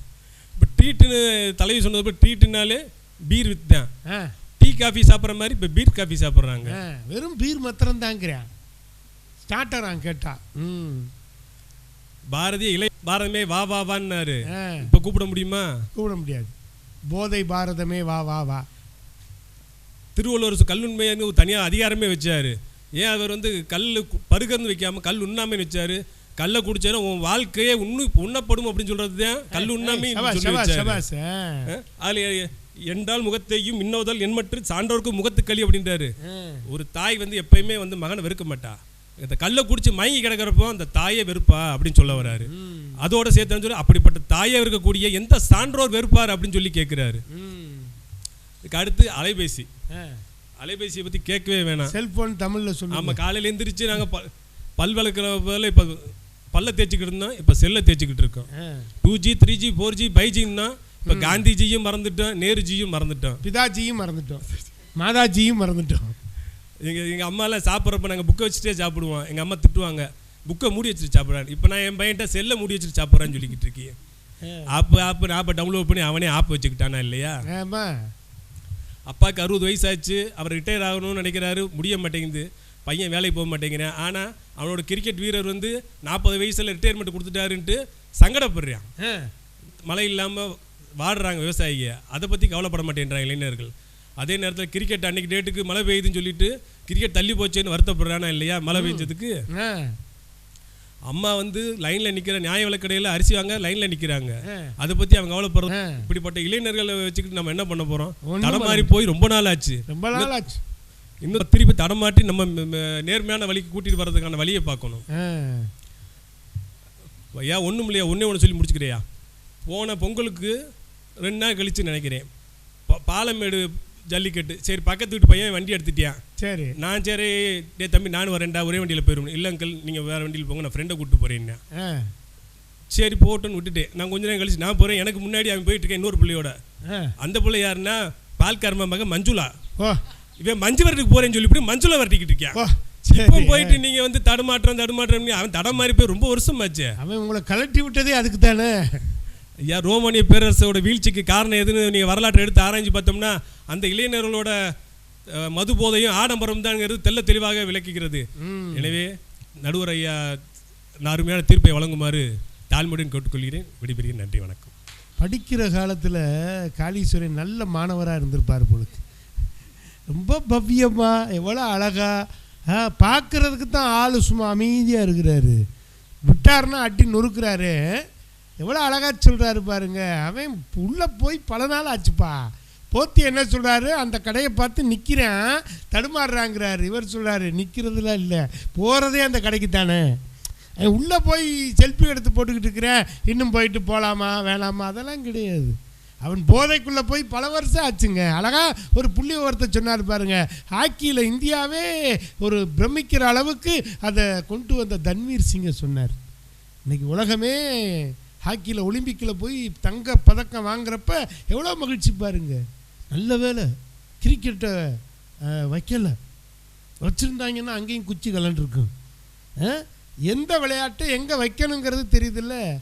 ஒலிம்பிக்கில் போய் ஒரு பதக்கம் வாங்குறப்ப நமக்கு எவ்வளோ மகிழ்ச்சி. இவ்வளோ பேர் இருக்கிற இந்த நாட்டில் இளைஞர்கள் எதனால் கெட்டுப்போன அழகாக சொன்னார் பாருங்க. போதையில் கெட்டு போயிருக்காங்க. மற்றவன் அடித்தா மாத்திரம் அடிக்கிறான்றான், இன்னமும் அடிக்கிறான் பாடுறா அப்படின்னு ரொம்ப அழகாக சொல்லியிருக்கிறாரு. அதை மறுக்கணும்னா இலசு தான் வரணும். வாங்க சரவண பாண்டி. குரு ஓம். தாயே தமிழ் அன்னையே, நின்னடி அல்லாது வேறு சரணில்லை, நின் பாதம் புகுந்தேன், என்னை காத்தருள்வாய் தாயே. சகலரின் நாக்கிலும் அமரா பெருமகளே, சரவணன் வாக்கில் பொலிவாய் தமிழ்மகளே. அன்னையே, அன்னையாக வீற்றிருக்கும் அவையின் கண் வீற்றிருக்கின்ற நடுவர் அவர்களே, இளைஞர்கள் தடம் மாறவில்லை, தடுமாறுகிறார்கள் என்ற தலைப்பில் நான் உரையாட வந்திருக்கிறேன். தடம் மாறவில்லை என்பதற்கு சில உதாரணங்களை எடுத்து கூறுகிறேன். இன்றைய இளைஞர்களை விட்டுவிடுங்கள். இதற்கு முந்தைய நூற்றாண்டு, அதற்கு முந்தைய நூற்றாண்டில் வாழ்ந்த இளைஞர்களை கண்டு பாருங்கள். இறைவனுடைய புனித தத்துவத்தை எடுத்து வந்த பொழுது ரசூலுல்லாஹி ஸல்லல்லாஹு அலைஹி வஸல்லம் அவர்கள் ஒரு இளைஞர்தான். இறைவனுடைய அற்புதமான கருணையின் தத்துவத்தை மனித சமுதாயத்திற்கு எடுத்துரைக்கும் போது இயேசுபிரான் அவர்கள் ஒரு இளைஞர்தான். ஐயனோடு கலந்து தன்னுடைய மணவாளனாக நினைத்து பாடிய பொழுது சுந்தரரும் ஒரு இளைஞர்தான். இது பக்தி இலக்கியம் ஒருபுறம் இருக்கட்டும். தேச வரலாறுக்கு வாருங்கள். பெண்ணியம் சார்ந்த புரட்சியில் ஈடுபடும் போது பெரியாரும் ஒரு இளைஞர்தான். அந்த பெரியாரின் கருத்துக்களால் உள்வாங்கப்பட்டு, அந்த பெரியாரின் கருத்துக்களால் வசப்பட்டு இந்தியாவிலேயே மிக சிறந்த ஒரு ராஜதந்திரியாக திகழ்ந்து 5 முறை முதலமைச்சரை பணியாற்றிய முத்தமிழறிஞர் டாக்டர் கலைஞர் அவர்கள் ஒரு இளைஞர்தான். அது மட்டுமா, சுதந்திர போராட்டத்தில் ஈடுபடும் பொழுது அது சார்ந்த உணர்ச்சிகளும் புரட்சிகளும் தனக்குள் எழும் பொழுது அண்ணல் காந்தியும் ஒரு இளைஞர் தான்.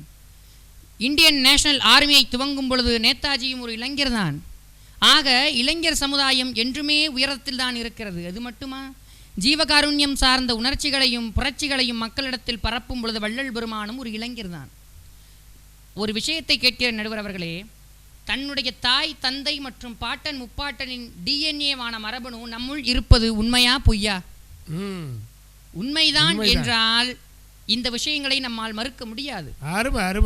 அவர்கள் தடம் மாறுகிறார்கள், தடம் மாறிவிட்டார்கள் என்று எதிரணி சொன்னவாறே வைத்துக் கொண்டால் மெட்ராஸில் வெள்ளம் வந்ததே, அப்பொழுது உதவியர்கள் யார்? இளைஞர்கள், மூதாதையர்களா? இல்லை, உங்களுடைய முந்தையவர்களா? இளைஞர்களுக்குள் இருந்த அந்த உதவி மனப்பான்மை அது அவனுடைய மரபணுவிலேயே ஊறியது. தெருவில் செல்லும் பொழுது ஒரு தாயோ அல்லது ஒரு குழந்தையோ அல்லது ஒரு முதியவரோ தடுக்கி விழுந்தாலோ அவர்களுக்கு எதுவும் காயங்கள் ஏற்பட்டாலோ முதலில் வந்து உதவுவது அங்கு இருக்கக்கூடிய இளைஞர்கள் தான். கொரோனா வந்த பொழுது உணவிற்காக அனைவரும் திண்டாடி கொண்டிருந்த பொழுது துணிந்து முன் வந்து உதவியவர்கள் இளைஞர்கள் தானே. இளைஞர்களை பற்றி நீங்கள் என்ன நினைத்துக் கொண்டிருக்கிறீர்கள்?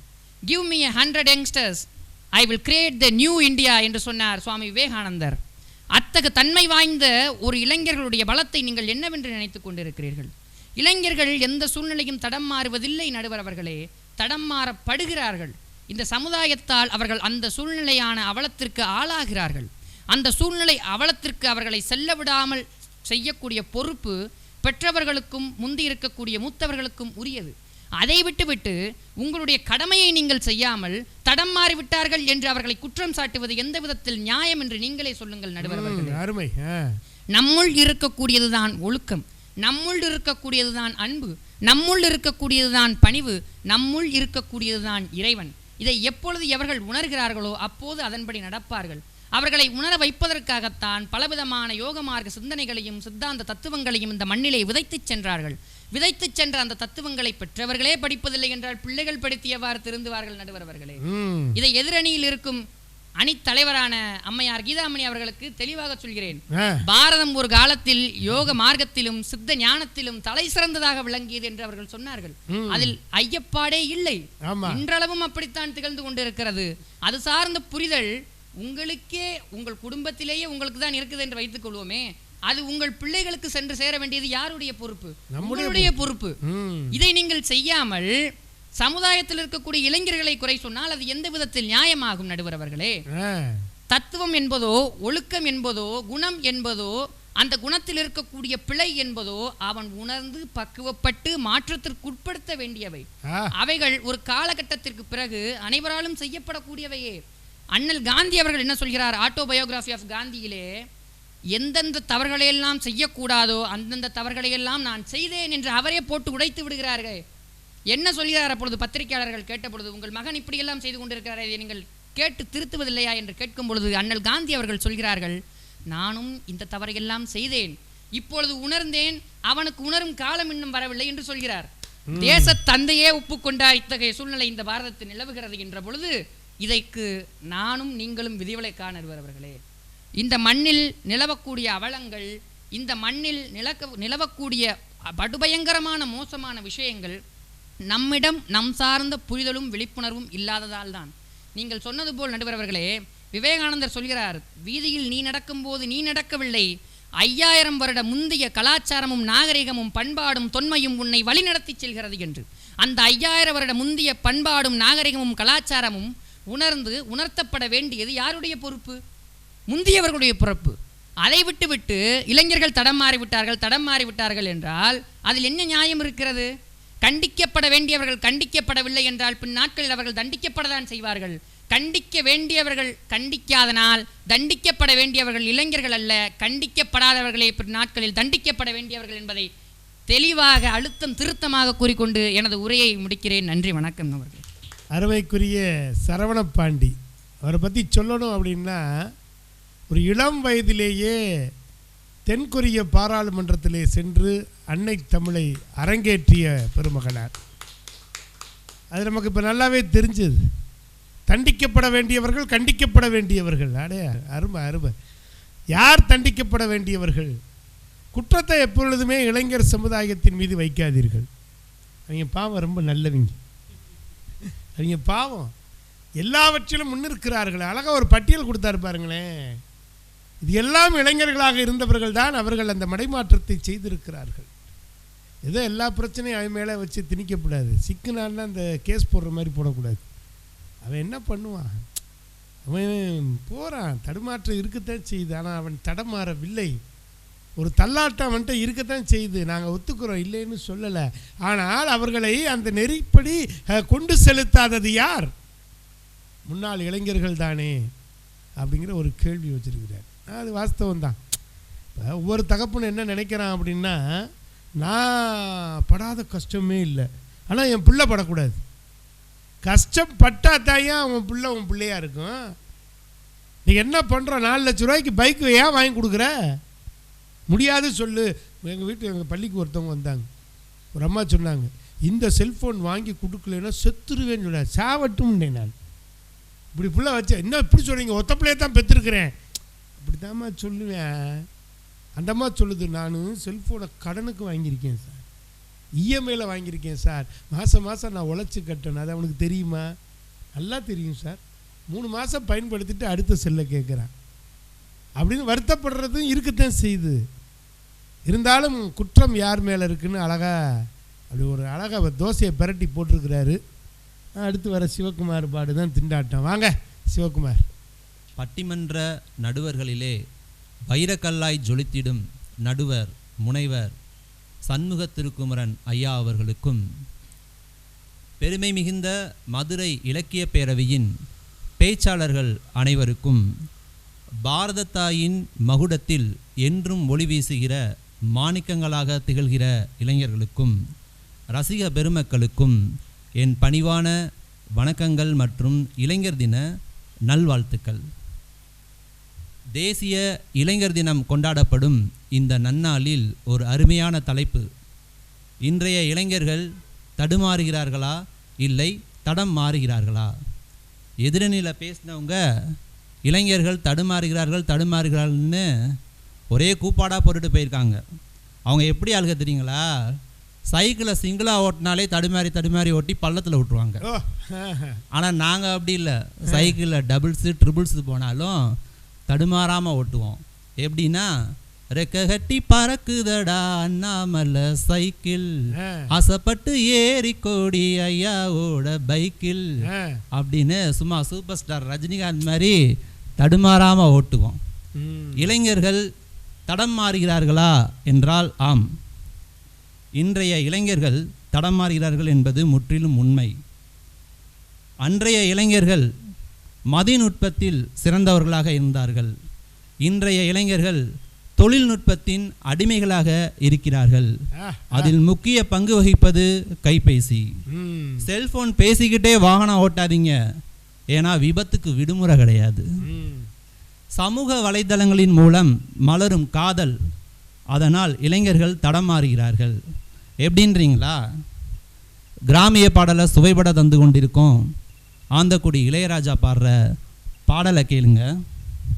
ஃபேஸ்புக்கில் சாட்டிங் பண்ணி பிடிச்சிடுவ, ஊருக்குள்ளே பேச காட்ட முடியாமல் திரிஞ்சிடுவ, வாட்ஸ்அப்பில் வர்ணனையா அனுப்பிடுவ, பின்னால் லாக்கப்பில் அதை நினச்சி அழுதிடுவ, இன்டர்நெட்டு லவ்வுடா இருக்கும் வரைக்கும் தானடா, இன்னொருத்தன் கிடச்சி புட்டா தாவுண்டா, ஃபிகருக்காக ஃப்ரெண்டையும் விட்டுறாத நீயுண்டா, என்னைக்குமே உயிர் கொடுப்பான் நண்பண்டா, இதுக்கு மேலே சொல்ல ஒன்றும் இல்லடா, எனக்கு ஒரு கோட்டர் மட்டும் சொல்லி புட்டு போங்கடா, ஆசைப்பட்ட பொண்ணால காசை விட்டேன் தன்னால, நேசம் வச்ச நெஞ்சத்துல விஷத்தை வச்சாடா.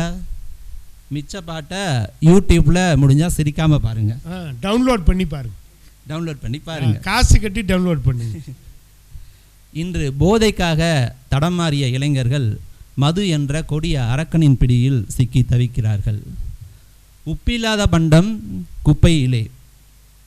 சமூக வலைதளத்தில் இளைஞர்கள் முன்பின் தெரியாதவர்களிடம் காட்டும் நட்பு அவர்களை நிம்மதியை புதைத்துவிடும் கல்லறையிலே. இன்று மது ஒரு பெரிய அசுரத்தனமான வளர்ச்சியில் இருக்குது. எல்லா இளைஞர்களும் அதுக்கு அடிமையாகிக்கிட்டு இருக்காங்க. நான் சாலையில் பயணிக்கிறப்ப என் முன்னாடி சென்ற ஒரு ஆட்டோவில் நான் பார்த்த வாசகம் என்னென்னா, சாராயம் விற்பது அரசு, சாராயம் விற்பது அரசு, அதை வாங்கி குடித்தவன் குடும்பமானது தரிசு என்று ஒரு ஆட்டோ ஓட்டுநர் தன் வாகனத்தின் பின்னால் எழுதியிருக்காருன்னா அவருக்கு இருக்கிற சமூக அக்கறை ஆளும் ஆட்சியாளர்களிடம் இல்லை என்பது தான் வேதனையின் உச்சகட்டம். என்ன வளம் இல்லை இந்த திருநாட்டில், ஏன் கையை ஏந்த வேண்டும் வெளிநாட்டில் என்று பாடிய கவிஞர் மருதகாசியின் பாடல் வரிகளுக்கு ஏற்ப ஒரு இளைஞர் சாதித்துள்ளார். விருதுநகர் மாவட்டத்தைச் சேர்ந்த விவேக் என்பவர் வெளிநாட்டில் தான் பணியாற்றிய இன்ஜினியர் வேலையை விட்டுவிட்டு தாய்நாட்டிற்கு சொந்த மந்திற்கு வந்து விவசாயம் செய்து தற்போது சாதித்துள்ளார். இளைஞர்களே, நம் தாய்மொழியான தமிழ் மொழியில் உங்கள் பிள்ளைகளை படிக்க வைங்க. தடம் மாறி ஆங்கில வழி கல்வியில் குழந்தைகளை சேர்க்காதீங்க. தற்போது சமீபத்திய செய்தி என்னென்னா, தமிழ் வழியில் கல்வி பயின்ற தமிழ் ஓவியா என்ற பெண் IAS தேர்வில் வெற்றி பெற்று அதிகாரி ஆகியிருக்காங்க என்ற செய்தியை நீங்கள் மறந்துடாதீங்க. இன்று இன்டர்நெட்டில் இருக்கும் இளைஞர்கள் ஏற்கனவே ஒரு நெட்டுக்குள்ளே இருக்கீங்க. தடமாறி கிரிமினல்களின் சந்தையாக செயல்படும் டார்க் நெட்டுக்குள்ளே போய் உங்கள் நிம்மதியை தொலைச்சிடாதீங்க. இன்றைய இளைஞர்கள் பெரும் பொருட்செலவில் தங்கள் திருமணத்தை வெளிநாட்டில் நடத்துகிறாங்க.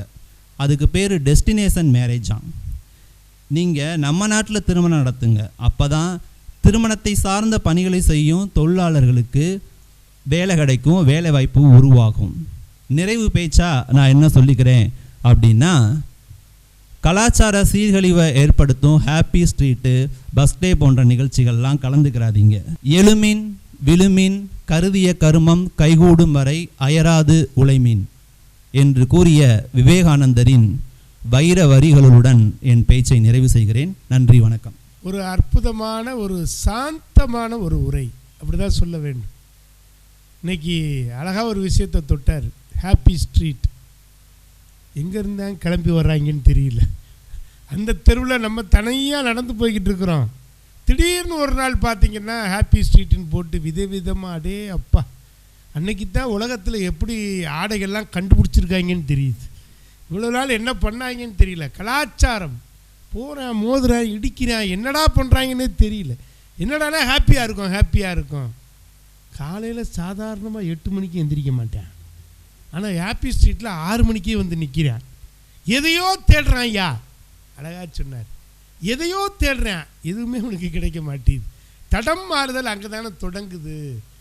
நீங்கள் மகிழ்ச்சியாக இருக்கலாம், கலாச்சாரத்தை பறைசாற்றலாம், எல்லாம் செய்யலாம். ஆனால் அந்த மகிழ்ச்சி பிறருக்கு வேறு விதமாக போயிடக்கூடாது.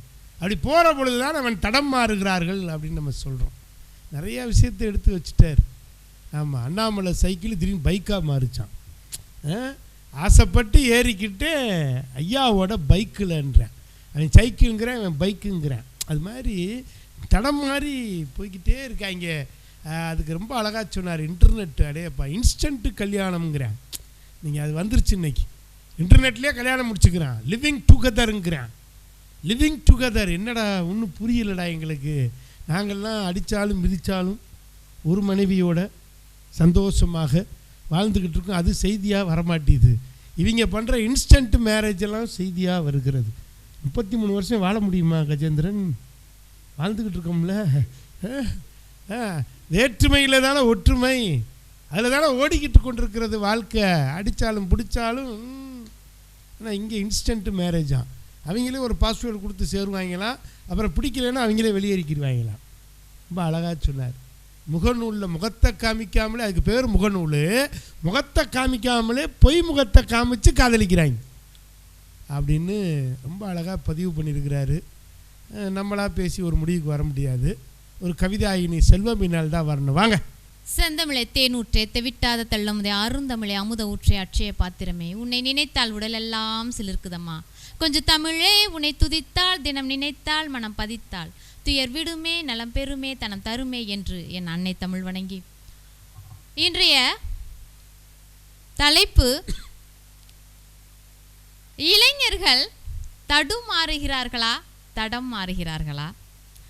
என்றுமே இளமையாக வீற்றிருக்கக்கூடிய எங்கள் நடுவர் ஐயா அவர்கள் உதாரணமாக திகழ்கின்றார்.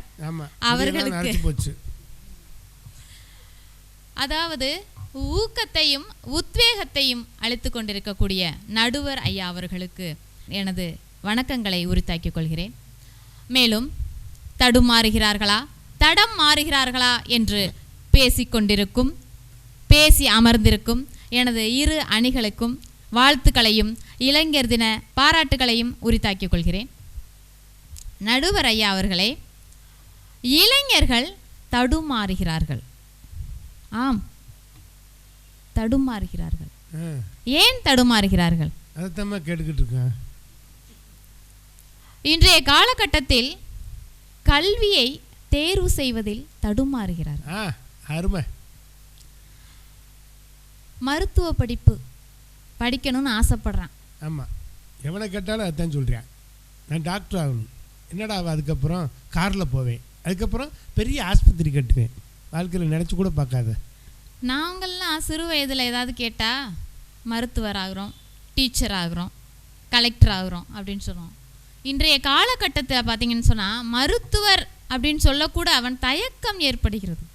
அவனுக்குள் ஏன் தயக்கம் ஏற்படுகிறது? மருத்துவர், அதற்கு மேலும் ஒரு எக்ஸாம் எழுதணுமா, தேர்வு எழுதணும். அந்த தேர்வில் தேர்வு செய்யப்பட்டால்தான் நீ தேர்வு செய்யப்படுவாய். அப்ப அவனுக்கு தடுமாற்றம் அங்கு ஏற்படுகிறது. பொறியாளரா ஆகணும் அப்படின்னு ஆசைப்படுறேன். சரி, இன்ஜினியர் ஆகிருவோம். சரி, அதையாவது படிச்சிடலாமாடா? முடியாதே. அங்கும் அவனுக்கு நிறைய போட்டிகள். அப்ப அவன் என்ன நினைக்கிறான்? தடுமாறுறான்.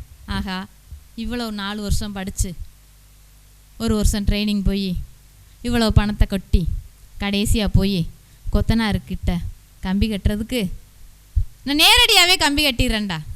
எங்களோட எதிரணி சொன்னாங்க, தடம் மாறுகிறோம் என்று பேசும்போது சொல்கிறாங்க, தடுமாறுறோம். கரண்டி பிடிக்கிறதா, கம்பி கட்டுறதா, இல்லை உச்சி வெயிலில் நின்று கொண்டு அனைவரையும் ஏவுவதா என்று தடுமாற்றம்தான் எங்களுக்குள். உண்மைதான். எந்த குழந்தையும் நல்ல குழந்தை தான் மண்ணில் பிறக்கையிலே, அது நல்லவராவதும் தீயவராவதும் அன்னை வளர்ப்பதிலே, அன்னை வளர்ப்பதிலே என்று ஒரு தாய் வளர்த்து ஆளாக்கி நல்ல பழக்க வழக்கங்களை கற்றுக் கொடுத்து இந்த உலகிற்கு அறிமுகம் செய்கிறார்கள். அப்படிப்பட்ட அறிமுகம் செய்யப்பட்ட அந்த குழந்தை வருங்கால இந்தியாவின் முதுகெலும்புகளாக திகழக்கூடிய அந்த குழந்தைகளுக்கு ஒரு முன்னேற்ற பாதையில் இட்டு செல்வதற்கான, உத்வேகப்படுத்துவதற்கான, ஊக்கப்படுத்துவதற்கான முன் உதாரணங்களாக திகழக்கூடிய முன்னோர்கள் அன்றைய காலகட்டத்தில் இருந்தார்கள். 1000 தென்னை மரங்களை வெட்டி வீழ்த்தி கல் உண்ணாமை என்று சொன்னான் பெரியார். இன்று நாம் என்ன செய்து கொண்டிருக்கிறோம்? அது மட்டுமா? விவேகானந்தரின் பிறந்த நாளை இன்று கொண்டாடி கொண்டிருக்கிறோம். கன்யாகுமரி கடல் நடுவே பாறையின் மேல் நின்று தவம் செய்யும் கருணை உளம் கொண்ட விவேகானந்தர் பரமஹம்சரின் மாணவராம், வங்க நாட்டில் பிறந்தவராம், ஆங்கில மொழியை கற்றவராம், வானவர் என்றும் புகழ் பாடி வாடி இளமையில் கல்வி கற்றார். அறத்தை உலகிற்கு போதிக்க அமெரிக்க நாட்டிற்கு சென்று வந்தார். அமிழ்தினும் இனிய கருத்துக்களை அள்ளி கொடுத்தார் அவர்களுக்கு. ஏன் ஏன் ஏன் அமெரிக்காவில் போய் தமிழ் மொழியை பரப்பு போனாரு? ஏன் 100 இளைஞர்களை என்னிடத்தில் தாருங்கள், நான் இந்தியாவை மாற்றி காண்பிக்கிறேன் என்று சொன்னார். எதற்காக சொன்னார்? ஒருவர் கூட தடுமாற்றம் ஏற்பட்டுவிடக்கூடாது, ஒருவருக்கு கூட தடுமாற்றம் ஏற்படக்கூடாது, அதனால் தடம் மாறக்கூடாது என்பதற்காகத்தான் அன்று நேதாஜி சுபாஷ் சந்திரபோஸ் ஆகட்டும், மகாத்மா காந்தியடிகளாகட்டும், சுப்பிரமணிய பாரதியாராகட்டும், அனைவரும் ஏன் தனது பாடல்கள் மூலமாகவும் விழிப்புணர்வுகள் மூலமாகவும் இளைஞர்களுக்கு ஒரு உந்து சக்தியாக திகழ்ந்தார்கள். டாக்டர் ஏபிஜே அப்துல் கலாம் ஐயா அவர்கள் சொன்னார்கள், அவர்கள் இறந்தபோது யார் அழுதார்கள், யார் கொந்தளிப்பு யாரிடத்தில் ஏற்பட்டது?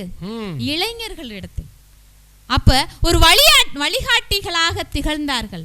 இன்றைய காலகட்டத்தில் அப்படிப்பட்ட வழிகாட்டிகளை தேடிக்கொண்டு தடுமாற்றம் ஏற்பட்டு கொண்டிருக்கிறது என் இளைஞர்களிடத்தில். இப்படி நல்ல நல்ல பிள்ளைகளை நம்பி இந்த நாடே இருக்குது தம்பி என்று சொல்லக்கூடிய இளைஞர்களாகிய உங்கள் கையில் பொறுப்புகள் அனைத்தும் இருக்கிறது. உள்ளங்கையில் உலகம் வந்துவிட்டது, அனைத்தும் உன் கைகளுக்கு வந்துவிட்டது. அதை நல்லவற்றை நீ எடுத்துக்கொள், தீயவற்றை நீ நீக்கிவிடு. அன்றைய புத்தகங்களை தேடி தேடி படித்து அரிச்சந்திர மயான காண்டத்தை படித்துவிட்டு மகாத்மா காந்தியடிகள் உண்மையை நாடி சென்றார், தூயவராக வாழ்ந்து சிறப்பித்தார். இன்று உனக்கு உள்ளங்கையில் அனைத்து தகவல்களும் கிடைக்கிறது. அவற்றின் நல்லவற்றை எடுத்துக்கொண்டு தடுமாற்றம் இல்லாமல் நீ வாழ்ந்து இந்தியாவை சிறப்பிப்பாய் என்று நம்பிக்கையோடு உன்னிடமிருந்து விடைபெற்று செல்கிறேன். நன்றி, வணக்கம். மிக அழகாக செல்வமீனாள் அவர்கள் நிறைய அப்படியே பாடல் மூலமாக சில செய்திகளை சொன்னாங்க. ஸோ விவேகானந்தர் இந்தியாவினுடைய புகழை பரப்புவதற்காக போனார். அவரை அனுப்பிச்சி வச்சது வள்ளல் பாஸ்கர சேதுபதி. அதனால் நம்முடைய வரலாற்று பெட்டகங்களிலே அற்புதமாக சொல்லி இன்றைக்கி ஒரு தடுமாற்ற நிலை இருக்கிறது. என்ன ஆகும்னு அவனுக்கே தெரியல. ஆரம்பிக்கும் போது என்னமோ டாக்டர் ஆகணும் தான் நினைக்கிறான். 10 முடித்து 11 போகிறப்ப கொஞ்சம் யோசிக்கிறேன். 12 வரும்போது இன்னும் கொஞ்சம் யோசிக்கிறேன்.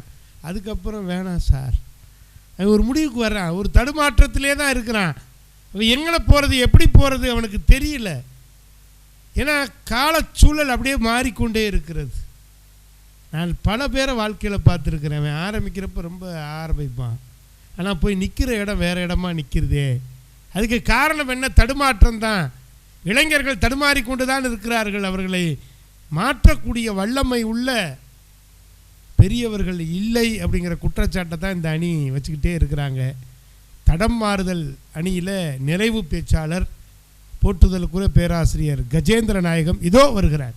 குருவடிவாகிய திருவே போற்றி, அருள்வடிவாகிய அன்னையை போற்றி, அறிவுயர் விவேகானந்தனை போற்றி. இளைஞர் தினமான இன்று சுவாமி விவேகானந்தரை வணங்கி இந்த தினத்தில் இளைஞர்களுக்கு தேவை என்ன, இளைஞர்கள் தடுமாறுகிறார்களா தடம் மாறுகிறார்களா என்ற சிந்தனைக்காக நம்மை இங்கு அழைத்து நமது அறிவு சிந்தனைகளை வெளியேறச் செய்து கொண்டிருக்கக்கூடிய போற்றுதலுக்கும் பெரும் மதிப்பிற்கும் உரிய நடுவர் ஐயா அவர்களின் பதம் பணிந்து இந்த பட்டிமண்டபத்தில் எதிரணியிலும் எண்ணணியிலும் பேசிக்கொண்டிருக்கும் அன்பாளர்களுக்கு இளைஞர் தின வாழ்த்துக்களையும் இதனை தொலைக்காட்சிகளை கண்டுகளித்து கொண்டிருக்கக்கூடிய இன்றைய இளைஞர்கள் அன்றைய இளைஞர்கள் அனைத்து இளைஞர்களுக்கும் எனது வாழ்த்துக்களை தெரிவித்து கொண்டு உரையை தொடங்குகின்றேன்.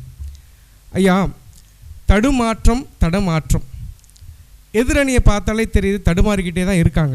ஆமாம், ஒரு முடிவுக்கு வரவே இல்லை. அந்த தடுமாற்றம் அணி தலைவரிலிருந்து தற்போது பேசி சென்ற கவிதாயினி அம்மா அவர்கள் வரைக்குமே நல்லா தெரியுது. பார்த்தவங்க எல்லாருக்குமே புரியும் நினைக்கிறேன். நான் இன்னும் ஒருத்தர் பாக்கி இருக்கார், அவரும் தடுமாறி தான் போவார். இந்த தடுமாற்றம் இருக்கு, தடுமாற்றம் இல்லை என்று கூறவில்லை. இந்த தடுமாற்றத்தை தடமாறாமல் வைத்துக்கொள்ள வேண்டும், அதுதான் நம்ம செய்யணும். அவங்கெல்லாம் குற்றச்சாட்டு ஒன்று வச்சாங்க, பெரியவங்க இல்லை பெரியவங்க இல்லை பெரியவங்க இருந்தால் தான் நீங்கள் மாறி போவீங்களா? சுய ஒழுக்கம் வேணாமா? சுய ஒழுக்கம் வேணாமா? தனி மனித ஒழுக்கம் அப்படின்னு இருந்தாலே பெரியவங்க யாருமே தேவையில்லை. நம்மளுக்கு எது நல்லது எது கெட்டது அந்த பிரித்து பார்க்கக்கூடிய அந்த ஆராயக்கூடிய தன்மை இருந்தாலே நம்ம என்றைக்குமே நல்ல தடம் தான் மாறி போவோமே தவிர தவறான தடம் மாறி போக மாட்டோம். தடமாற்றத்தில் 2 சொல்லலாம்யா. தடம் அப்படிங்கிறது நல்ல வழியிலும் இருக்கலாம், தீய வழியிலும் இருக்கலாம். ஆமாம், வள்ளுவரோட குறளை இங்கே நம்ம கோட் பண்ணோம் அப்படின்னா, எப்பொருள் யார் யார் வாய் கேட்பினும் அப்பொருள் மெய்ப்பொருள் காண்பது அறிவுங்கிறத சொல்லியிருக்காரு. இந்த யார் யார் வாய் அப்படிங்கிறத பல பேர் அதற்கான உரை சொல்லியிருப்பாங்க. கலைஞர் அவர்கள் சொல்லியிருக்காங்க, யார் யார் அப்படிங்கிறதுக்கு உரை எழுதும்போது யார் யார் 2 பேரை குறிப்பிடுறார். ஒரு யார் வந்து அதை கேட்கக்கூடியவர், ஒரு யார் வந்து அதை சொல்லக்கூடியவர், அப்படி சொல்லியிருக்காங்க. சமீபத்தில் ஒரு பேச்சில் நான் பார்த்தேன், ஒரு பேராசிரியர் சொல்லியிருக்காரு, அந்த யார் யார் அப்படிங்கிறதுக்கு என்ன சொல்கிறாருன்னா, ஒரு யார் வந்து வாரியாரை சொல்கிறாரு, இன்னொரு யார் பெரியாரை சொல்கிறாரு. இந்த 2 பேருக்குடைய கருத்து கொள்கைக்கு நேர் எதிரானது. வாரியார் வந்து இறைவன் உள்ளார், இறைவன் வழியில் செல்வோம் சொல்கிறவர். பெரியார் வந்து இறைவன் இல்லை என்று சொல்லக்கூடிய. அப்போ இளைஞர்கள் என்ன செய்ய வேண்டும், அதையும் கேட்கணும் இதையும் கேட்கணும். உனக்கு எது சரின்னு படுதோ அந்த வழியில் நீ போகணும். ஷபாஷ் ஷபாஷ் ஷபாஷ், அருமை அருமை. இந்த தடம் சரியாக இருந்தால் வாழ்க்கையில் நாம் தடம் பதிக்கலாம். இதுதான் உண்மை. மேலும் எதிரணியில் சரவண பாண்டியன் பேசினார். அதாவது அன்று இளைஞர்கள்லாம் வந்து இருந்தாங்க, அந்த இளைஞர்கள்லாம் வந்து நல்லா பண்ணாங்க அப்படின்னாரு. அதாவது உட்காந்துருக்கதான் அந்த இடம் நினைக்கிறேன், ஆனால் அவர் பேசுனது பூரா இங்கே அன்னைக்காக பேசிட்டு போயிட்டார். கொஞ்சம் நம்ம கூர்ந்து கவனிச்சா உண்மை என்னன்னு புரிஞ்சிடும். தடுமாற்றம் தான். ஆமாம், அந்த தடுமாற்றம் தெரியாமல் தடமாறி போய் அங்கே உட்காந்துட்டார், எங்கள் பக்கம் வராமல். அவர் பேசின பேச்சில் நீங்கள் கவனிச்சிங்கன்னா தெரியும், அந்த காலத்தில் காந்தி இருந்தார், நேதாஜி இருந்தார், அன்று இளைஞர்கள்லாம் இருந்தாங்க. இப்போ ஏன் அந்த இளைஞர்கள் இல்லைன்னு கேட்குற? அப்போ நம்ம தடமாறி போயிட்டோமா இல்லையா? இப்போ தடமாறி வந்திருக்கோம். வந்ததுனால அந்த இளைஞர்கள் நம்ம கண்டுபிடிக்க முடியல. ஏகப்பட்ட பேர் இருக்காங்க, அதில் ஒருத்தர் தான் நேதாஜி, ஒருத்தர் தான் காந்திஜி, நம்ம குறிப்பிட்டு சொல்லக்கூடிய அளவுக்கு தான் இன்றைய இளைஞர்கள் இருக்காங்கன்னா, அப்போ முழுவதும் இன்றைய இளைய சமுதாயம் தடமாறி போய்விட்டது. வேறு ஒன்றுமே வேண்டாம். நடந்த கதை என்னோடய கல்லூரியில் நான் அந்த பேராசிரியர் முறையில் கண்டிப்பான இந்த தலைப்பில் பேசுகிறதுக்கு நான் மிகவும் பெருமை கொள்கிறேன். ஏன் அப்படின்னா, இன்றைய இளைஞர்கள் வந்து தடுமாறுறாங்க. அந்த தடுமாற்றத்தை வந்து தடமாற்றாமல் போகக்கூடிய பொறுப்பில் நாங்கள் மிக முக்கியமாக இருக்கோம். பெற்றோர்கள் இருக்காங்களோ இல்லையோ, அதற்கு அடுத்தபடியாக பேராசிரியர்கள், ஆசிரியர்கள் அந்த குரு ஸ்தானத்தில் இருக்கும். ஒரு இளைஞன், எங்களோட அணி தலைவி சொன்ன மாதிரி, உன்னோட எய்ம் வந்து அந்த பையனுக்கு என்ன இருந்திருக்கு, இந்தியன் ஆர்மியில் ஜாயின் பண்ணணும். அவர் வந்து சிங்கிள் பேரண்ட், அம்மா மட்டும் தான் இருக்காங்க, அப்பா இல்லை அந்த பையனுக்கு. அந்த பையன் படிச்சுட்டு இருக்கான். 2வது வருடம் படிக்கும்போதே இந்தியன் ஆர்மியில் வந்து ஜாயின் பண்ணுறான். அவனுக்கு கிடச்சிருது. சந்தோஷமாக நாங்கள்லாம் வழி அனுப்பி வைக்கிறோம். 6 மாத ட்ரைனிங்கில் இருக்கார். 6 மாத ட்ரைனிங்கில் இருக்கும்போதே உடல்நல குறைவு ஏற்பட்டு அந்த பையன் வந்து இறந்து போயிடுறார். மிக வந்து ஒரு வருத்தக்கூடிய செயல். எதனால் அப்படின்னு எங்களுக்கு யாருக்குமே தெரியாது. நல்ல பையன், சூட்டாக இருப்பான், எல்லாமே பர்ஃபெக்டாக இருப்பான், சொல்கிறதெல்லாம் கேட்பான், நம்ம எதிர்பார்ப்புக்கு மேலே அவனோட பூர்த்தி செய்யக்கூடிய வல்லமை அவனுக்கு இருக்குது. கடைசி வரைக்கும் மருத்துவர்களுக்கு அவன் போய் பார்த்தப்போ கூட அவனுக்கு என்ன ஒரு உடல் உபாதைன்னு கண்டுபிடிக்க முடியல. கடைசியில் ரிப்போர்ட் சொல்கிறாங்க, அவனோட பிளட்டில் வந்து கேன்சர் ஆகிருக்கு அப்படிங்கிறாங்க. ஸோ இந்த பிளட் கேன்சர் இந்த இடத்துல நான் சொல்கிறதுக்கு வருந்தனும். பட் இருந்தாலும் இனி வரக்கூடிய இளைஞர்கள் இது மாதிரி போயிடக்கூடாதுங்கிறதுக்காக இந்த இடத்துல நான் பொது வழியில் இதை வைக்கிறேன். அந்த பிளட் கேன்சர் வர்றதுக்கான காரணம் என்ன அப்படின்னா, போதைப்பொருள் தான். அதாவது முன்னாடிலாம் வந்து போதை அப்படின்னா வந்து நம்ம என்ன சொல்லுவோம், கல்லுன்னு சொல்லுவோம். அதுக்கப்புறம் வந்து பல போதைகள் நம்ம சொல்லிட்டு வரோம். இப்போ வந்து அந்த கூல் லீப் அப்படின்னு ஒன்று வந்திருக்கு. ஆமாம், எந்த ஒரு மாணவர் சிறு வயதிலிருந்து இப்போ இருக்கக்கூடிய கல்லூரி மாணவர்கள் எல்லார்ட்டையுமே மிக சகஜமாக பழகி எடுத்து அவங்க பயன்படுத்துகிறாங்க. முட்டாய் மாதிரியே இருக்கு, முட்டாய் மாதிரி இருக்குது, நம்மளுக்கு தெரியறதில்ல. அதோட விளைவு என்ன அப்படின்னா, அவனோட ரத்தத்தில் வந்து கேன்சரை உருவாக்கிறது. இது யாருக்குமே வந்து இப்போ உணர மாட்டேங்கிறானுங்க. அந்த வலி வரும்போது தான் அவன் ஐயோ அம்மான்னு வயிற்றுலையும் வயலையும் அடிச்சிட்டு இருக்கான். ஸோ இன்றைய இளைஞர்கள் வந்து இந்த மாதிரி தடுமாறுறாங்க. அதாவது அதை பயன்படுத்தலாம் வேணாமான்னு தடுமாறுறான். அந்த இடத்துல அவன் பயன்படுத்தி தடமாறி போயிடறான். இன்றைய இளைஞர்கள் பொறுத்த வரைக்கும் பஸ்ஸில் நான் போகும்போது பார்ப்பேன், நான் கல்லூரிக்கு வந்து பேருந்தில் பயணம் பண்ணும்போது இன்றைய இளைஞர்கள் சின்ன சின்ன பசங்க தான், பாலிடெக்னிக் பசங்க ஏறுவாங்க, யூனிஃபார்மோடு ஏறுவாங்க. பார்த்தாலே தெரியும் அவன் படிக்கிறான் அப்படின்னு. அவன் என்ன பண்ணுவான்னா, உட்காந்து அந்த காலத்துலாம் வந்து படிக்கிறதுக்கு புத்தகங்கள் பரிமாறினாங்க. இப்போ என்ன பண்ணுறான்னா, இந்த போதை வஸ்துக்களை பரிமாறிக்கிறான்.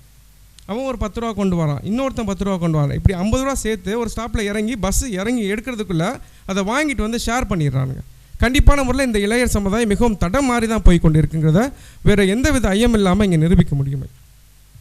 மேலும் கவிதானே அம்மா சொன்னாங்க, அவங்க என்ன அப்படின்னா, விவேகானந்தர் வந்து போனார் நம்மளோட தமிழ் கலாச்சாரத்தை பரப்ப. உண்மையை சொல்லணும்னா ஒரு இந்திய கலாச்சாரத்தை தான் பரப்ப போனார். தமிழ் மொழி அவர் இன்னும் சொல்லப்போனால் தமிழ் அவருக்கு வந்து தெரியாது. அவருக்கு வந்து தமிழ் வந்து ரொம்ப தெரியும், பட் புலமை இருக்க அதிகமாக இல்லை. பட் அவர் வந்து அங்கே வெளிநாடுகளுக்கு போனதுக்கு காரணம் வந்து இந்திய கலாச்சாரத்தை. இப்போ அந்த இந்திய கலாச்சாரம் இன்றைக்கு தடமாறி போய் கொண்டு இருக்கிறோம். இப்போ இந்த இடத்துல நம்ம சிந்திக்கிறோன்னா இது உண்மையானது தான். விவேகானந்தருக்காக அவரை சொன்ன மாதிரி இளைஞர்கள் வந்து எனக்கு தாருங்க, நான் வந்து இந்த நாட்டை வந்து மாற்றி காமிக்கிறேன் அப்படின்னாருனா, அது போன்ற இளைஞர்கள், விவேகானந்தர் எப்படி இருந்தார் அது போன்ற இளைஞர்கள். அதாவது எந்த ஒரு விஷயத்துலையுமே நம்ம வந்து பிறர் நலம் காணுதல், அவரோட அடிப்படை சாராம்சம்னு பார்த்தீங்கன்னா பிறர் நலம் தான் இருக்கும். அது பொது நலம். நமக்கு இல்லாட்டியும் பரவாயில்ல, மற்றவங்களுக்கு நாம் ஏற்படுத்தி கொடுக்க வேண்டுங்கிற அந்த எண்ணம் வந்துட்டாலே என்றைக்குமே ஒரு இளைஞன் தடம் மாற மாட்டான். வீர நரேந்திரா விவேகானந்தா சரணம் சரணம் குருநாதா ஜீவசேவையே சிவசேவை என பாதையை காட்டி வழிவகுத்தாய். இதே மாதிரி நம்மளுக்கு வழிவகுத்து சென்றிருக்கிறார். ஸோ இந்த தருணத்தில் வந்து இளைஞர்கள், அதாவது நம்ம தடுமாற்றம் அப்படிங்கிறது வெறும் போதையை மட்டுமே குறிப்பிட முடியாது. அதையும் தாண்டி வாழ்க்கை எந்த வழியில் போகணுங்கிறதுல அவனுக்கு தடுமாற்றம் இருக்குது. அந்த தடுமாற்றத்தை நம்ம சரியான முறையில் வந்து மனைமாற்றம் செஞ்சால் தடமாறாமல் இருக்க நம்ம பாதுகாத்துக்கலாம். தடுமாற்றம் வந்து மாற்றிக்கக்கூடிய விஷயம், ஆனால் தடமாறினால் மாற்ற முடியாத அழிவின் விளிம்பில் கொண்டு போய் நிற்கக்கூடிய ஒரு விஷயம் என்பதை இத்தருணத்திலே நான் பதிவு செய்து நல்லதொரு வாய்ப்புக்கு நன்றி பாராட்டி விவேகானந்தரின் பொன்மொழியான எதிலும் உறுதியுடன் இருந்தால் பாம்பின் விஷம் கூட சக்தியற்றதாகிவிடும் என்று கூறியிருக்கிறார். இளைஞர்கள் ஒரு நல்ல விஷயத்தில் உறுதியோடு என்றைக்குமே இருந்தீங்கன்னா அந்த விஷயத்தை உங்களால் வாங்கி கொள்ள முடியும், பெற்றுக்கொள்ள முடியும். உறுதியோடு இருந்து நல்லதொரு வெற்றியை இளைஞர்கள் காண வேண்டும் என்று இறைவனை பிரார்த்தனை செய்து கொண்டு நல்லதொரு வாய்ப்புக்கு நன்றி பாராட்டி விடைபெறுகிறேன். நன்றி, வணக்கம். சபாஷ். ரொம்ப அருமையாக பேராசிரியர் கஜேந்திர நாயகம் இன்னைக்கு இருக்கக்கூடிய நிலைமை ஒரு நிமிடத்துக்குள்ளே கடத்திடுறானே, டப்பு டப்பு டப்பு டப்பு டப்புன்னு. நான் அதை கூட கண்ணில் பார்க்கல. நமக்கெல்லாம் கிடைக்க மாட்டேது, அவங்களுக்கு தான் எங்கே கிடைக்குதுன்னு தெரியுது. வர காவல்துறை அதிகாரிகிட்ட கேட்டேன்னா, ஐயா நீங்கள் அதை பார்த்துருக்கீங்களான்னு கேட்டேன். தெரியலங்க, எப்படி கொண்டு வராங்க, எப்படி கொண்டு போகிறாங்க, எப்படி போகுதுன்னே தெரிய மாட்டேது அப்படின்னாங்க. உண்மைதான். நீங்கள் இப்போ நம்ம விற்கிற வேலையெல்லாம் மோர் விற்கிற வேலை, கூவி கூவி கத்திக்கிட்டே தெரு தெருவாக போகிறோம், வாங்குறவன் வாங்குகிறேன். ஆனால் அது பாருங்களேன், அவங்களுக்கு தான் தெரியுது. இப்போ இது போன்ற ஒரு போதை பழக்கத்துக்கு என்ன காரணம்? அதுதான் கஜேந்திரன் சொன்னார். இன்றைக்கி நம்மளை ஒரு போதையிலே வச்சுருக்கணும். அவன் படிக்கக்கூடாது, முன்னேறக்கூடாது, வாழ்க்கையில் அவன் வெற்றி பெற்றக்கூடாது, வெற்றி பெற்ற அறிவாளி ஆயிடுவான், ஆகக்கூடாதுங்கிறதுனால நம்மளை அப்படி ஒரு போதையிலே வச்சுருக்கிறான். அதுதான் ரொம்ப அழகாக பதிவு செஞ்சுருக்கிறாரு. அதெல்லாம் இல்லைங்க, தடம்லாம் மாறல, தடுமாற்றம் தான் இருக்கே ஒழிய என்றைக்குனாலும் என் இளைஞன் சம்பாதிக்க வந்துடுவான். ஒரு மாடு வச்சவனே அவ்வளோ தூரம் வரும்போது ஒரு ஆடு வச்சு வியாபாரம் பார்க்க மாட்டானா அப்படின்னு சொல்கிறதுக்கு வராரு ராம்நாத். வாங்க. மதுரை இலக்கிய பேரவையின் இளைஞர் பட்டிமன்றம், இளைஞர் தின பட்டிமன்றம் நிகழ்ச்சியில் இளைஞர்கள் தடம் மாறுகிறார்களா என்ற தலைப்பில் உரையாற்ற வந்துள்ளேன். என்னுடைய உரை இளைஞர்கள் தடுமாறுகிறார்கள் என்பதே. தடம் மாறவில்லை, தடுமாறுகிறார்கள். ஒரு சின்ன தடுமாற்றம் தான். நானே ரொம்ப மக்கா இருந்தேன். நம்ம சண்முக திருக்குமரன் ஐயா பேச்சை கேட்டு கேட்டு நல்லா அறிவாளி ஆகிட்டேன். பார்த்தீங்களா, இன்றைக்கி பார்த்தீங்கன்னா ஆக்சுவலாக இன்றைக்கி உள்ள கல்வி முறை அவ்வளோ நல்லா இல்லைன்னு தான் நான் சொல்லணும். ஏன்னா அன்னைக்கு இருந்த ஒரு குருகுல கல்வி முறை இன்றைக்கி இல்லை. அன்னைக்கு ஒரு பையனை கொண்டு போய் சேர்க்கணும்னா விஸ்வாமித்திர மாதிரி ஒரு முனிவர்கிட்டையோ ஒரு நல்ல ஒரு ஆசான்கிட்டையோ கொண்டு போய் சேர்ப்போம். ஆனால் இன்றைய ஆசிரியர்கள் எல்லாருமே நல்லாசிரியர் கிடையாது.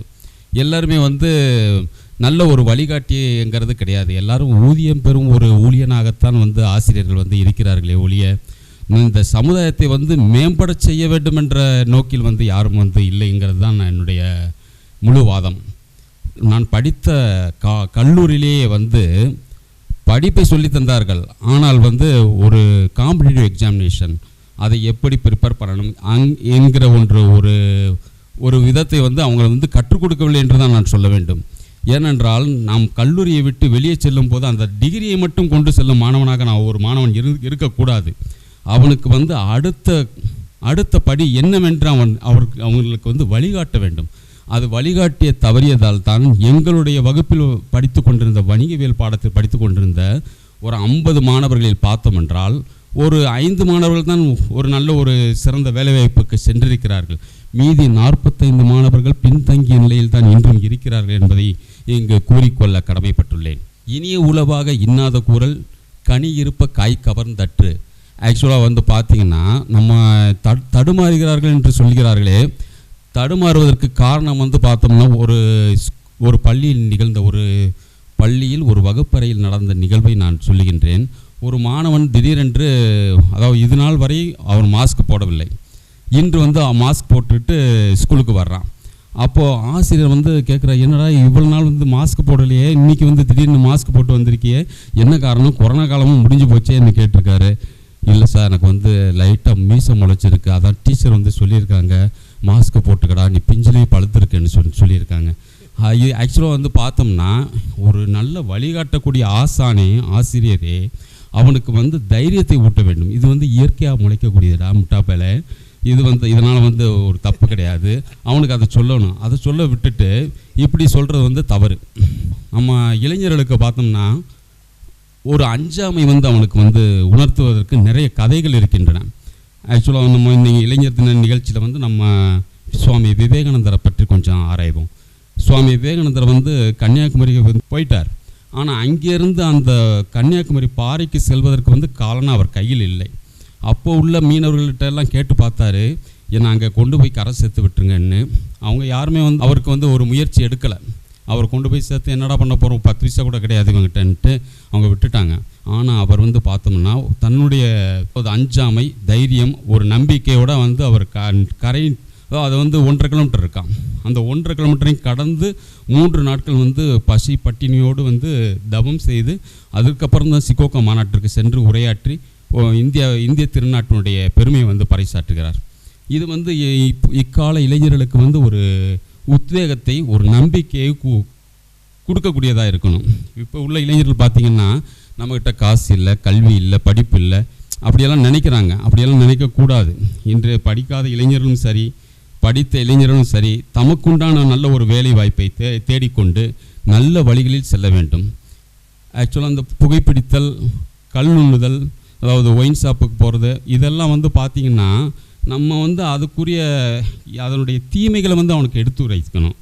ஸ்கூலில் பார்த்திங்கன்னா, பள்ளியில் பார்த்திங்கன்னா அவனுக்கு மது சாப்பிட்டேன்னா உனக்கு வந்து லிவர் கெட்டு போயிடும்.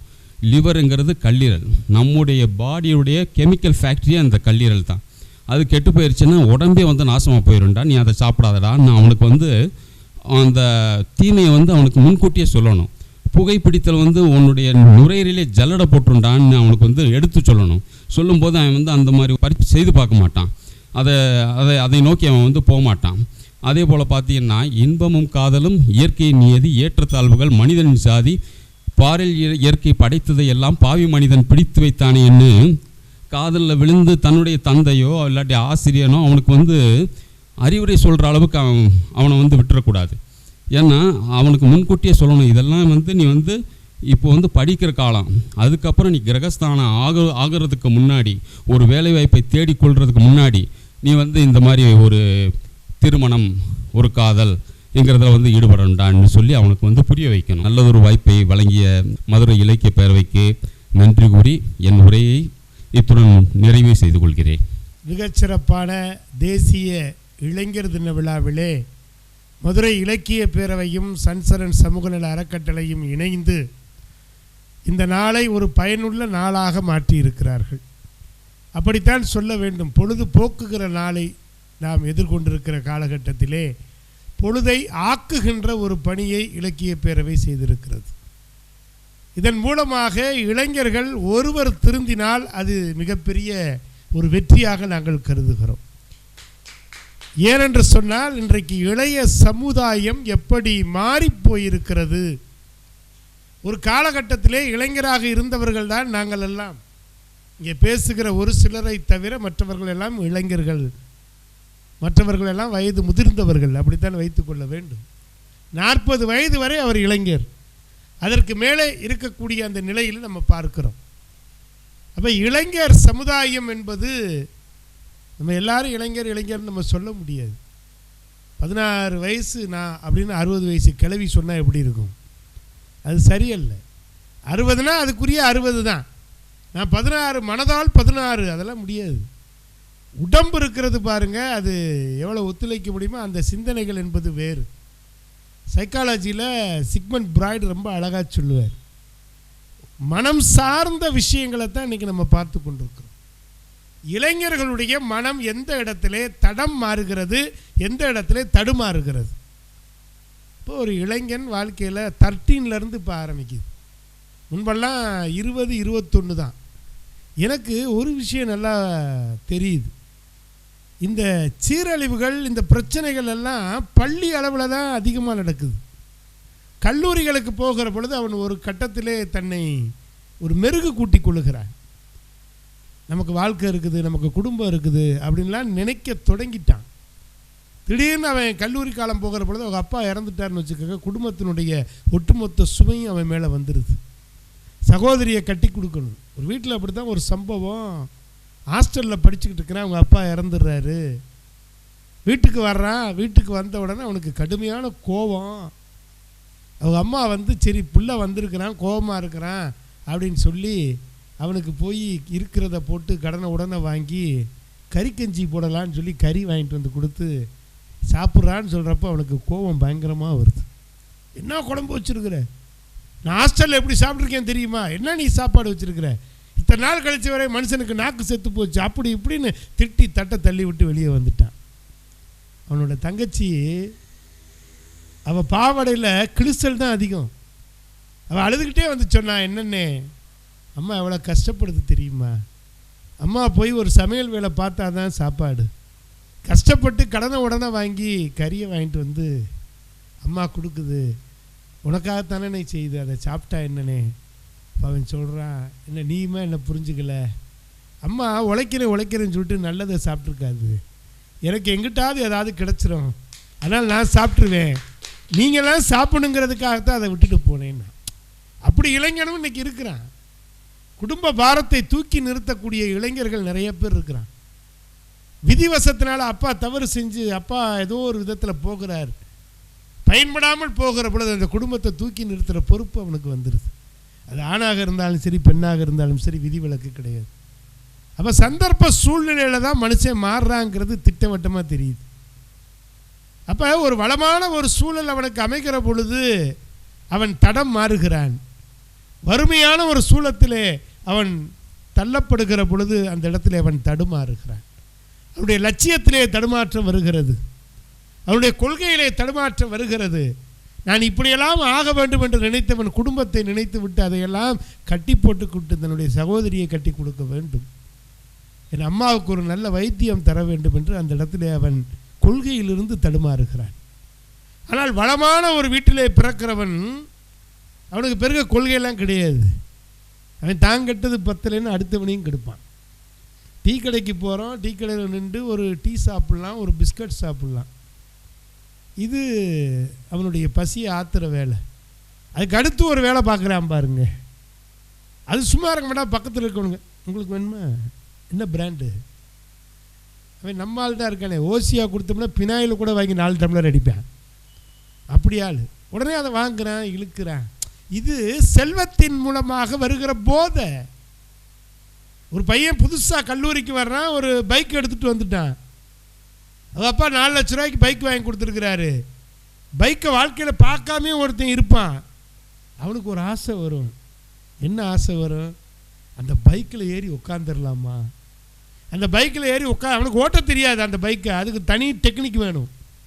இவன் தெரியாதனமாக அந்த பைக்கை ஓட்டணும்னு ஆசைப்படுறான். விளைவு தகுதிக்கு மீறி ஆசைப்பட்டதுனால அவன் போய் மரணத்தை, அந்த குடும்பமே அவனை நம்பி இருக்குது. அப்போ இந்த மாதிரி ஒரு சூழல் ரொம்ப அழகாக சொன்னாங்க. அவன் தடம் எந்த இடத்துல மாறுகிறான்? கெட்ட பாதையில் போகிறான். இன்றைக்கி நம்ம பார்க்குறோம், ஒரு காலத்தில் ஆசிரியரை தெய்வமாக மதித்த காலம் உண்டு. பள்ளிக்கூடத்தில் அமர்ந்திருக்கிற பொழுது ஆசான் என்ன சொன்னாலும் கேட்போம். நம்ம 40 பேர் வகுப்பில் இருந்தாலும் பின் ட்ராப் சைலன்ஸ் நம்ம சொல்லுவோம். ஒரு குண்டூசி போட்டால் கூட சத்தம் கேட்ட மாதிரி இருந்துச்சு. நான் படிக்கிறப்போ 12ஆம் வகுப்பு படிக்கிறப்போ எனக்கு இந்த காலாட்டுற பழக்கம் உண்டு. நான் சும்மா இருக்க மாட்டேன், டங்கு டங்குன்னு தட்டிக்கிட்டு இருந்தேன். எங்கள் மேக்ஸ் வாத்தியார் கண்டுபிடிச்சிட்டார். அப்படியே மெதுவாக எல்லா பேரும் என்னை திரும்பினாங்க. மேக்ஸ் வாத்தியார் பேர் IAS அருள்சாமி. அப்படியே பார்த்தார், இப்படின்னாரு. அவர் திட்ட மாட்டார், அடிக்க மாட்டார், இப்படின்னாரு. போனேன், இப்படின்னாரு, அவ்வளோதான். வெளியே போய் அன்றைக்கி பூரா நின்றேன், கால்குலேஷன் நடத்தினார். எனக்கு அந்த கால்குலேஷனே மறந்து போச்சு. ஏன்னா உட்காந்து நான் பாட்டு காலை மிதிச்சுக்கிட்டே இருந்தேன். எனக்கு தண்டனை கொடுக்கல, எனக்கு கொண்டு வெளியே நிப்பாட்டினார். இன்றைக்கி அதே மாதிரி நம்ம பண்ணுவோம்ட்டு ஒருத்தன் சேட்டை பண்ணிக்கிட்டு இருந்தான். வெளியே போட, அப்போ தாண்டா உனக்கு புத்தி வரும் அப்படின்னு. அது வெளியே நின்று மெதுவாக எட்டி பார்த்து, உள்ளே இருக்கவங்களுக்கெல்லாம் புத்தி வராதாம்டா, வெளியே வந்தால் தான் புத்தி வரும், வாத்தியாரே சொல்லிட்டாருன்றியா. வாயை அடைச்சிட்டு நான் நின்றது ஒரு காலம். ஆனால் இவன் இருக்கிறவனையும் உள்ளே உட்காந்தா புத்தி வராதுறான்றியான். எங்கே மாறி போச்சு கலாச்சாரம். ஒரு ஆசிரியர் உட்காந்துருக்கிறாரு, பாடம் நடத்த விடாமல் சுற்றி கும்மி அடிக்கிறாங்க. அவரை கும்மி அடித்து ஆட்டம் போடுறான். அதை ஒரு பையன் செல்ஃபோனில் வச்சு எடுத்துக்கிட்டு இருக்கிறான். எடுத்து வைரல் ஆக்குறான். இன்னொருவன் என்ன பண்ணுறான், தாலியோடையே ஸ்கூலுக்கு வர்றான். அந்த பிள்ளை கழுத்தில் கட்டிட்டு அது ஹாப்பி வெட்டிங் ஒரு 4 பேர் உடனே மலர்களை பரிசாக கொடுக்குறாங்க. என்னடா செய்கிறீங்க? ஆகாயத்தில் ஊஞ்சல் கட்ட ஆசைப்படுகிறான். யோசித்து பாருங்க, சிறகொன்னு முளைக்கும் முன்னே பறக்குது பட்டாம்பூச்சி. காலதேவன் ராஜ்யத்தில் இது ஒரு கண்ணாமூச்சுன்னு எழுதுனான். சிறகு முளைக்கிறதுக்கு முன்னாலே பறக்கணும்னு நினைக்கிறானே. நான் ஒரு பையன்கிட்ட கேட்டேன், சரிடா எல்லாம் ரைட்டு, அந்த பிள்ளைய நான் மனசார விரும்புகிறேன் சார். சரிடா, கையில் எவ்வளோடா பைசா வச்சுருக்குற? என்ன சார் இப்படி கேட்குறீங்க? டேய், இன்றைக்கி ஒரு நாளைக்கு குடும்பம் நடத்துகிறோம்னா குறைஞ்சது 1000 ரூபா வேணும்டா. நான் ரிச்சா ஓட்டியாவது பொழைச்சிக்கிருவேன் சார். நான் என்ன ரிச்சா ஓட்டியே பொழைச்சிக்கிருவேன். இந்த டைலாக்லாம் பேசாது. சினிமாவில் வேணால் அது சாத்தியம்டா. நடைமுறை வாழ்க்கையில் நீ கல்யாணம் பண்ணி ஒரு பிள்ளைய கூட்டு போனோன்னா ஒரு வீட்டில் உட்காரணும், அந்த பிள்ளைக்கு சோப்பு வாங்கி தரணும், அந்த பிள்ளைக்கு சாப்பாடு வாங்கி போடணும்டா. இல்லாட்டி அடுத்த நாள் பாய் பாயின்ட்டு போயிடுவா. இதெல்லாம் இருக்காடா ஒன்ட்ட? அதெல்லாம் பார்த்துக்கலாம் சார். அப்புறம் எதுக்கு ஃப்ரெண்ட்ஸ் இருக்காங்க? அது ஒரு சினிமா பைய மாதிரி சினிமாவில் நடக்கும். காதலிச்சவனை கொண்டு வந்து சேர்த்து வைப்பாங்க, எல்லாம் சத்து முட்டு ஜாமான்லாம் வாங்கிட்டு வந்து கொடுப்பேன். அதுக்கப்புறம் லைஃப்பை ஓட்டுறது யார்? யோசிச்சு பார்க்கணும். வாலிபத்தில் காதல் இயற்கை, அது நீர்க்குமிழி போல. அதில் போய் சிக்கி சின்ன பின்னமாகி வாழ்க்கையை தொலைச்சிட்றான். நல்லா தப்பிச்சு போகிறது ஒரு பக்கம் இருக்குது. அப்போ அந்தந்த வயதில் அந்தந்த நிகழ்வு நடக்கணும். தாலியை கட்டுறது, உடனே அதை 10 பேர் கைதட்டி வைக்கிறது, டீச்சர் போனால் புத்தகத்தை கொண்டு மூஞ்சில் எறிகிறது. இப்போ அதனால தான் தமிழக அரசு உத்தரவு போட்டுருச்சு, இனிமேல் ஆசிரியர்கள் பாதுகாப்பான சுடிதார் அணிந்து கொண்டு வரலான்னு முடிவாகி போச்சா? உண்மையிலே பாராட்டணும். பயம் பூரா பார்க்குறது ஒரு மாதிரியாக தான் இருக்குது. ராம்நாத் சொன்ன மாதிரி நல்ல வேலை நம்மளை எவனும் விட்டு வச்சுருக்காங்க. இன்றைக்கி பெண் ஆசிரியர்கள் படுகிற பாடு பிள்ளைகளுக்கு. அதனால தான் கோட்டு கொடுத்துட்டோம். நம்முடைய பள்ளி சீருடையை மாற்றுக்கிற பொழுது பிள்ளைகளுக்கெல்லாம் ஒரு கோட் மாதிரி கொடுத்துட்டோம், ஷூ கொடுத்துட்டோம், எல்லாம் கொடுத்துட்டோம். இன்றைக்கும் குட் டச் பேட் டச் சொல்லி கொடுக்குறோம். ஆனால் நாங்கள் ஒருபடி மேலே போய் டோன்ட் டச் சொல்லி கொடுத்துக்கிட்டு இருக்கிறோம். அது எதுக்கு டச்சு பண்ணுற? அது என்ன good touch bad touch? Don't touch சொல்லி கொடுக்குற அளவுக்கு இன்றைக்கி நம்ம வந்துட்டோம் இல்லையா?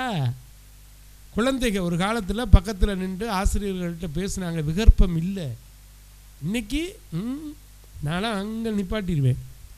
வருஷம் நில்லு கையெழுத்து வாங்கணும்னா ஒருத்தன் தான் இங்கே நிற்கணும். என்கிட்ட கும்மலாக வந்து நிற்பாங்க இப்படி முந்திலாம். ஆனால் இன்றைக்கி குறுன்னு நீங்கள் 5 வினாடி ஒரு பிள்ளையை பார்த்துட்டிங்கன்னா போக்சோ போக்சோ முடிஞ்சு போச்சு, கம்பி தான், நோ பெயில். எங்கள் சாமித்துறை அண்ணே மனசு வச்சா தான் பெயில் கிடைக்கும். ஏன்னா அந்த அளவுக்கு இன்றைக்கி கலாச்சாரம். அப்போ பள்ளிக்கூடத்தில் ஆசிரியரை கேலி பண்ணுறது, அவன் உட்கார்ற பெஞ்சை அவன் மிதித்து உடைக்கிறானே, அதை ஒருத்தன் எடுத்து போடுறானே, என்னடா பெரிய சாதனை. நம்ம வீட்டு பொருளை நம்ம உடைப்போமா? இந்த வண்டி வாங்கி கொடுக்குற தாய் தகப்பனுக்கு இந்த நிகழ்ச்சியின் வாயிலாக ஒரு எச்சரிக்கை, தயவு செய்து வாங்கி கொடுக்காதீங்க. பெட்ரோல் எங்கே போவேன், அப்புறம் திருடத்தான் செய்வேன். நீங்கள் என்ன பண்ணுவீங்க? வண்டியை வாங்கி கொடுத்துருவீங்க. பெட்ரோல் வேண்டாம், ரொம்ப சுற்றுற, ரொம்ப செலவழிக்கிற, பெட்ரோல் போட கொடுக்க மாட்டேன்பீங்க. என்ன பண்ணுவான்? பிக் பாக்கெட் அடிப்பான், ரோட்டில் நடக்கிறப்ப செயின் ஸ்நாட்ச் பண்ணுவான். அதெல்லாம் பண்ணுறது யார்? காவல்துறையே மிரண்டு போயிருக்கு. திணிசாக வர்றாங்க சார், ஹெல்மெட்டை போட்டுக்கிட்டு வர்றாங்க. 2 பேர் வர்றான், ஒருத்தன் அக்குறான், ஒருத்தன் தள்ளி விட்டு போனேன். நிலைமை அப்படி போய்கிட்டு இருக்கு. என்ன தடம் மாறிட்டாங்க. காரணம் என்ன? காசு வேணும், செலவழிக்க காசு வேணும். அப்பா தரமாட்டேங்கிறார், அம்மா தரமாட்டேங்கிறாங்க, உழைக்க தயாராக இல்லைங்க. வடநாட்டிலேருந்து இங்கே வந்தவன் உழைக்கிறான். சனிக்கிழமை சம்பளத்தை வாங்கி வங்கிக்கு போய் அப்பா அம்மாவுக்கு பணம் அனுப்புகிறான். இவன் வர்ற பணம் அனுப்பிக்கிட்டு இருக்கான். சுத்த கேடப்பையண்டாங்கிறான் இவன். நீ தான் கேடப்பைய. அவன் சரியாக இருக்கிறான், பானிபூரி விற்றாலும் அவன் சாப்பாட்டு கலையில், ஆடம்பரத்து கலையில் அழுக்கு சட்டை போட்டிருக்கிறான். ஆனால் அவன்கிட்ட இருக்கிற நல்ல விஷயத்தை நீ கற்றுக்கிறியா? நீ என்ன பண்ணுற? மேலாமணிக்கு தினமாக போய் பார்ட்டிங்கிற அவன் எங்கேயாவது நீங்கள் பானிபூரி விற்கிறவன் போய் எங்கேயாவது டாஸ்மாகுள்ளே போகிறானான்னு பாருங்கள். ஏன்னா அவனுக்கு மேலே குடும்ப வறுமை அங்கே நிற்கிது, பிரச்சனை அவன் தலைக்கு மேலே நிற்கிது. அவன் சரியாக போகிறான், தடம் மாறலை, எந்த சூழ்நிலையும் தடம் மாறாமல் அவன் போய்கிட்டே இருக்கிறான். அவனுக்கு ஒரு சின்ன தடுமாற்றம் வரும். நம்மளும் குடித்தா என்ன? நமக்கு வேண்டிய ஒரு பையன் பானிபூரி பார்க்கில் வேலை பார்க்குறான். பையா அப்படின்னு ஒடியாந்துருவான். என் பேரையும் என் வீட்டுக்காரம்மா மேலேயும் ரொம்ப பிரியமாக இருப்பான். பையா பையா பையான்னு அவனை பேசவே மாட்டான், வேலை பார்த்துக்கிட்டே இருப்பான். வேலையெல்லாம் முடித்தோடனே ராத்திரி 11 மணிக்கு பையா அப்படிலாம் சிரிப்பான். என்ன அது தீபாவளி முதல் நாள், உனக்கு என்ன ஆசை அப்படின்னே, பட்டாசு போடணும் அப்படின்னா. பட்டாசு போடணும்னா வாங்கடா பட்டாசை வச்சு கொடுத்துனா உனக்கு ஒரே ஆனந்தம். அப்போ கூட அவன் அடுத்தவனை தான் வாங்க வச்சான். அடுத்தவனை வாங்கி வச்சு அந்த வெடிக்கிறத ஆனந்தப்பட்டானே ஒழிய அவன் வாங்கி போடலை. ஆனால் நம்மால் என்ன பண்ணுவேன், தூக்கடா 10,000 வாழாவன். பகுமானத்துக்கு பீர் குடிக்கிறாங்களே, இது நியாயமா? அதுதான் இன்றைக்கி கேட்குறோம். இவன் தான் தடமாறிக்கிட்டு இருக்கிறான், அதுதான் வருத்தப்படுறாங்க. பூரா தடமாறி போயிட்டான், போதையில் போயிட்டான். செல்ஃபோன் பார்த்தீங்கன்னா ஆற்றி நம்ம ஒரு டச்சு ஃபோன் வாங்குறதுக்குள்ளே நாக்கு தள்ளுது. நானும் வாங்கி 5 வருஷம் ஆச்சு. ஆனால் பையன் லேட்டஸ்ட்டாக வரேன். சார் என்ன மாடல் வச்சுருக்கீங்க, இப்படி சுற்றிக்கிட்டு இருக்கு. தட்டினா பறக்கணும், அப்படி தள்ளுனா பறக்கணும். என்ன எத்தனை ஜிபி அப்படின்றியான். இது வந்து 32 GB RAM 1 GB 10 GB RAM பறக்குதுங்கிறான். அதை பற்றி என்னடா நமக்கு தெரியாது. ஆனால் எனக்கு பயன்பாடு இல்லை. என்னுடைய பயன்பாடு வந்தால் பேசணும், ஏதாவது செய்தி அனுப்பணும், அவ்வளோதான். அந்த அளவுக்கு நான் நின்றுக்கிட்டேன். ஆனால் அவன் இதெல்லாம் ஒரு ஃபோனு, சும்மா டப்பா ஃபோனை வச்சுட்டு நீங்களா வாத்தியார் அப்படின்னு சொல்கிறான். ஏன்னா அவன் காரணம் அவனுக்கு எனக்கு எங்கள் அப்பா இல்லைப்பா வாங்கி கொடுக்க. எங்கள் அப்பா எனக்கு எதுவுமே வாங்கி கொடுக்கல, எல்லாமே நான் வாங்குகிறேன். ஆனால் உனக்கு அப்பா வாங்கி கொடுக்குறாரு. அதில் தான் தடம் மாறுகிறான். அவனுடைய ஃபோக்கஸிங் போயிடுச்சு. இவங்க என்ன சொல்கிறாங்க, ஃபோக்கஸிங் போகலை. அப்போ தடுமாற்றம் என்பது ஷார்ட் டேர்ம், தடமாறுதல் என்பது லாங் டேர்ம். போயிட்டானா திரும்ப வரமாட்டான். தடுமாறுறவன் எப்படியாவது வந்துடுவான். இந்த அடித்தளத்தில் தான் இளைஞனை பார்க்க வேண்டி இருக்கிறது. சுருக்கமாக சொல்ல வேண்டும் என்று சொன்னால், செல்வம் குவிந்து கிடக்கிற இடத்திலே தடம் மாறுகிறான், செல்வம் குறைந்த இடத்திலே அவன் லட்சியங்களிலே தடுமாறுகிறான். இருந்தாலும் அவன் ஒரு நிலைக்கு வந்து விடுவோம் என்கிற நம்பிக்கையிலே போய்கொண்டிருக்கிறான். இந்த இளைஞர்களுடைய இந்த வாழ்க்கை பாதை என்பது செல்வ வளத்தை அடிப்படையாக இன்றைக்கு மாறி போயிருக்கிறது. அப்பா அம்மா நிறைய சம்பாதிக்கிறாங்க, பிள்ளைகளுக்கு கொடுத்து கெடுக்கிறாங்க. பிள்ளைகளுக்கு தேவைகளுக்கு கொடுங்கள், தேவை அற்றவைகளுக்கு கொடுக்காதீர்கள். அப்படி கொடுக்காத வரை அவர்கள் தடம் மாறப்போவது இல்லை. கொடுக்குற பொழுது, அதனால தான் இவங்க அழகாக சொன்னாங்க, நம்ம கெடுக்கிறது யார், நம்ம தான் கொடுத்து கொடுத்து கெடுக்கிறோம். அப்புறம் வந்துட்டு கெட்டு போயிட்டான். அடுத்து அவனுக்கு ஒரு கால் கட்டை போடணும், ஒரு பிள்ளையை வேறு வாழ்க்கையை கெடுத்து அவன் என்னன்னே தெரியாமல் அந்த பிள்ளை வந்து சிக்கி, அப்புறம் அது 6 மாதத்தில் போயிட்டு வரேன் பை பைன்னு சொல்ல. அப்போ சொன்னால் பாருங்கள், காதல் எப்படி இருக்குது தெரியுமா? C4 செலக்ட் 3 லவ் 2 மேரி 1 லீவ் another 1. இது விளங்குமாய் அந்த நாடு. ஒருவனுக்கு ஒருத்தி என்கிற கலாச்சாரத்திலே தடம் மாறிட்டான். லிவிங் டுகெதர்னு சொல்லிட்டு அவன் வாழ்க்கையில் வேறு மாதிரி போயிட்டான். இவளெல்லாம் திருத்தவே முடியாது. வாழ்க்கை பாதை மாறிக்கிட்டே போய்கொண்டிருக்கு. தன்னை விட்டு மனைவி பிரிஞ்சாலும் அந்த குழந்தைய வளர்த்து மீண்டும் மனைவியோட சேரணும் எடுத்த படமும் உண்டு. பார்க்குறான், நம்ம பார்க்குறோம். அவன் திரும்ப சேர்ந்து வாழ்க்கையில் வாழணும்னு நினைக்கிறான். அந்த பிள்ளையை வளர்க்குறான். விட்டுட்டு போனவா யோசித்து பார்க்குறா, இந்த பிள்ளையை விட்டுட்டு போயிட்டோமே பிறந்த உடனே. அதுவும் நடக்கிறது. அப்போ அதெல்லாம் தடுமாற்றம். இவன் மேலே ஒரு நம்பிக்கையின்மை, ஒரு நாள் தடுமாற்றம். ஆனால் தடம் மாறுதல் என்பது போனப்போ வந்தாவா. இந்த நிலை மாற வேண்டும் என்பதற்காகத்தான் இந்த இளைஞர் தினத்தை கையிலே எடுத்தோம். எனவே அன்பிற்கினிய பெருமக்களே, கலீல் கீப்ரான் சொல்லுகிறான், your children is not your children. உங்கள் குழந்தைகள் உங்கள் குழந்தைகள் அல்ல, அவர்கள் உங்கள் வழியாக வந்தவர்கள். உங்கள் எண்ணத்தை ஒருபோதும் அவர்கள் மீது திணிக்காதீர்கள். Never compare your child. உங்கள் குழந்தைகளை கம்பேர் பண்ணாதீங்க. அதனால தான் அவனுடைய வாழ்க்கை கம்பேரிசன்லேயே போகிறது. எனவே வாழ்க்கை சூழலில் செல்வத்தை அதிகமாக கொடுத்து அவர்களை தடம் மாற வைத்து விடுகிறீர்கள். அது ஒரு பக்கம் நடந்து கொண்டிருக்கிறது. குடும்ப சூழல் காரணமாக அவன் தடுமாறுகிறான், மீண்டும் ஒரு நிலைக்கு வருகிறான். எனவே தடுமாற்றம் என்பது தற்காலிகமானது, தடமாற்றம் என்பது நிரந்தரமானது.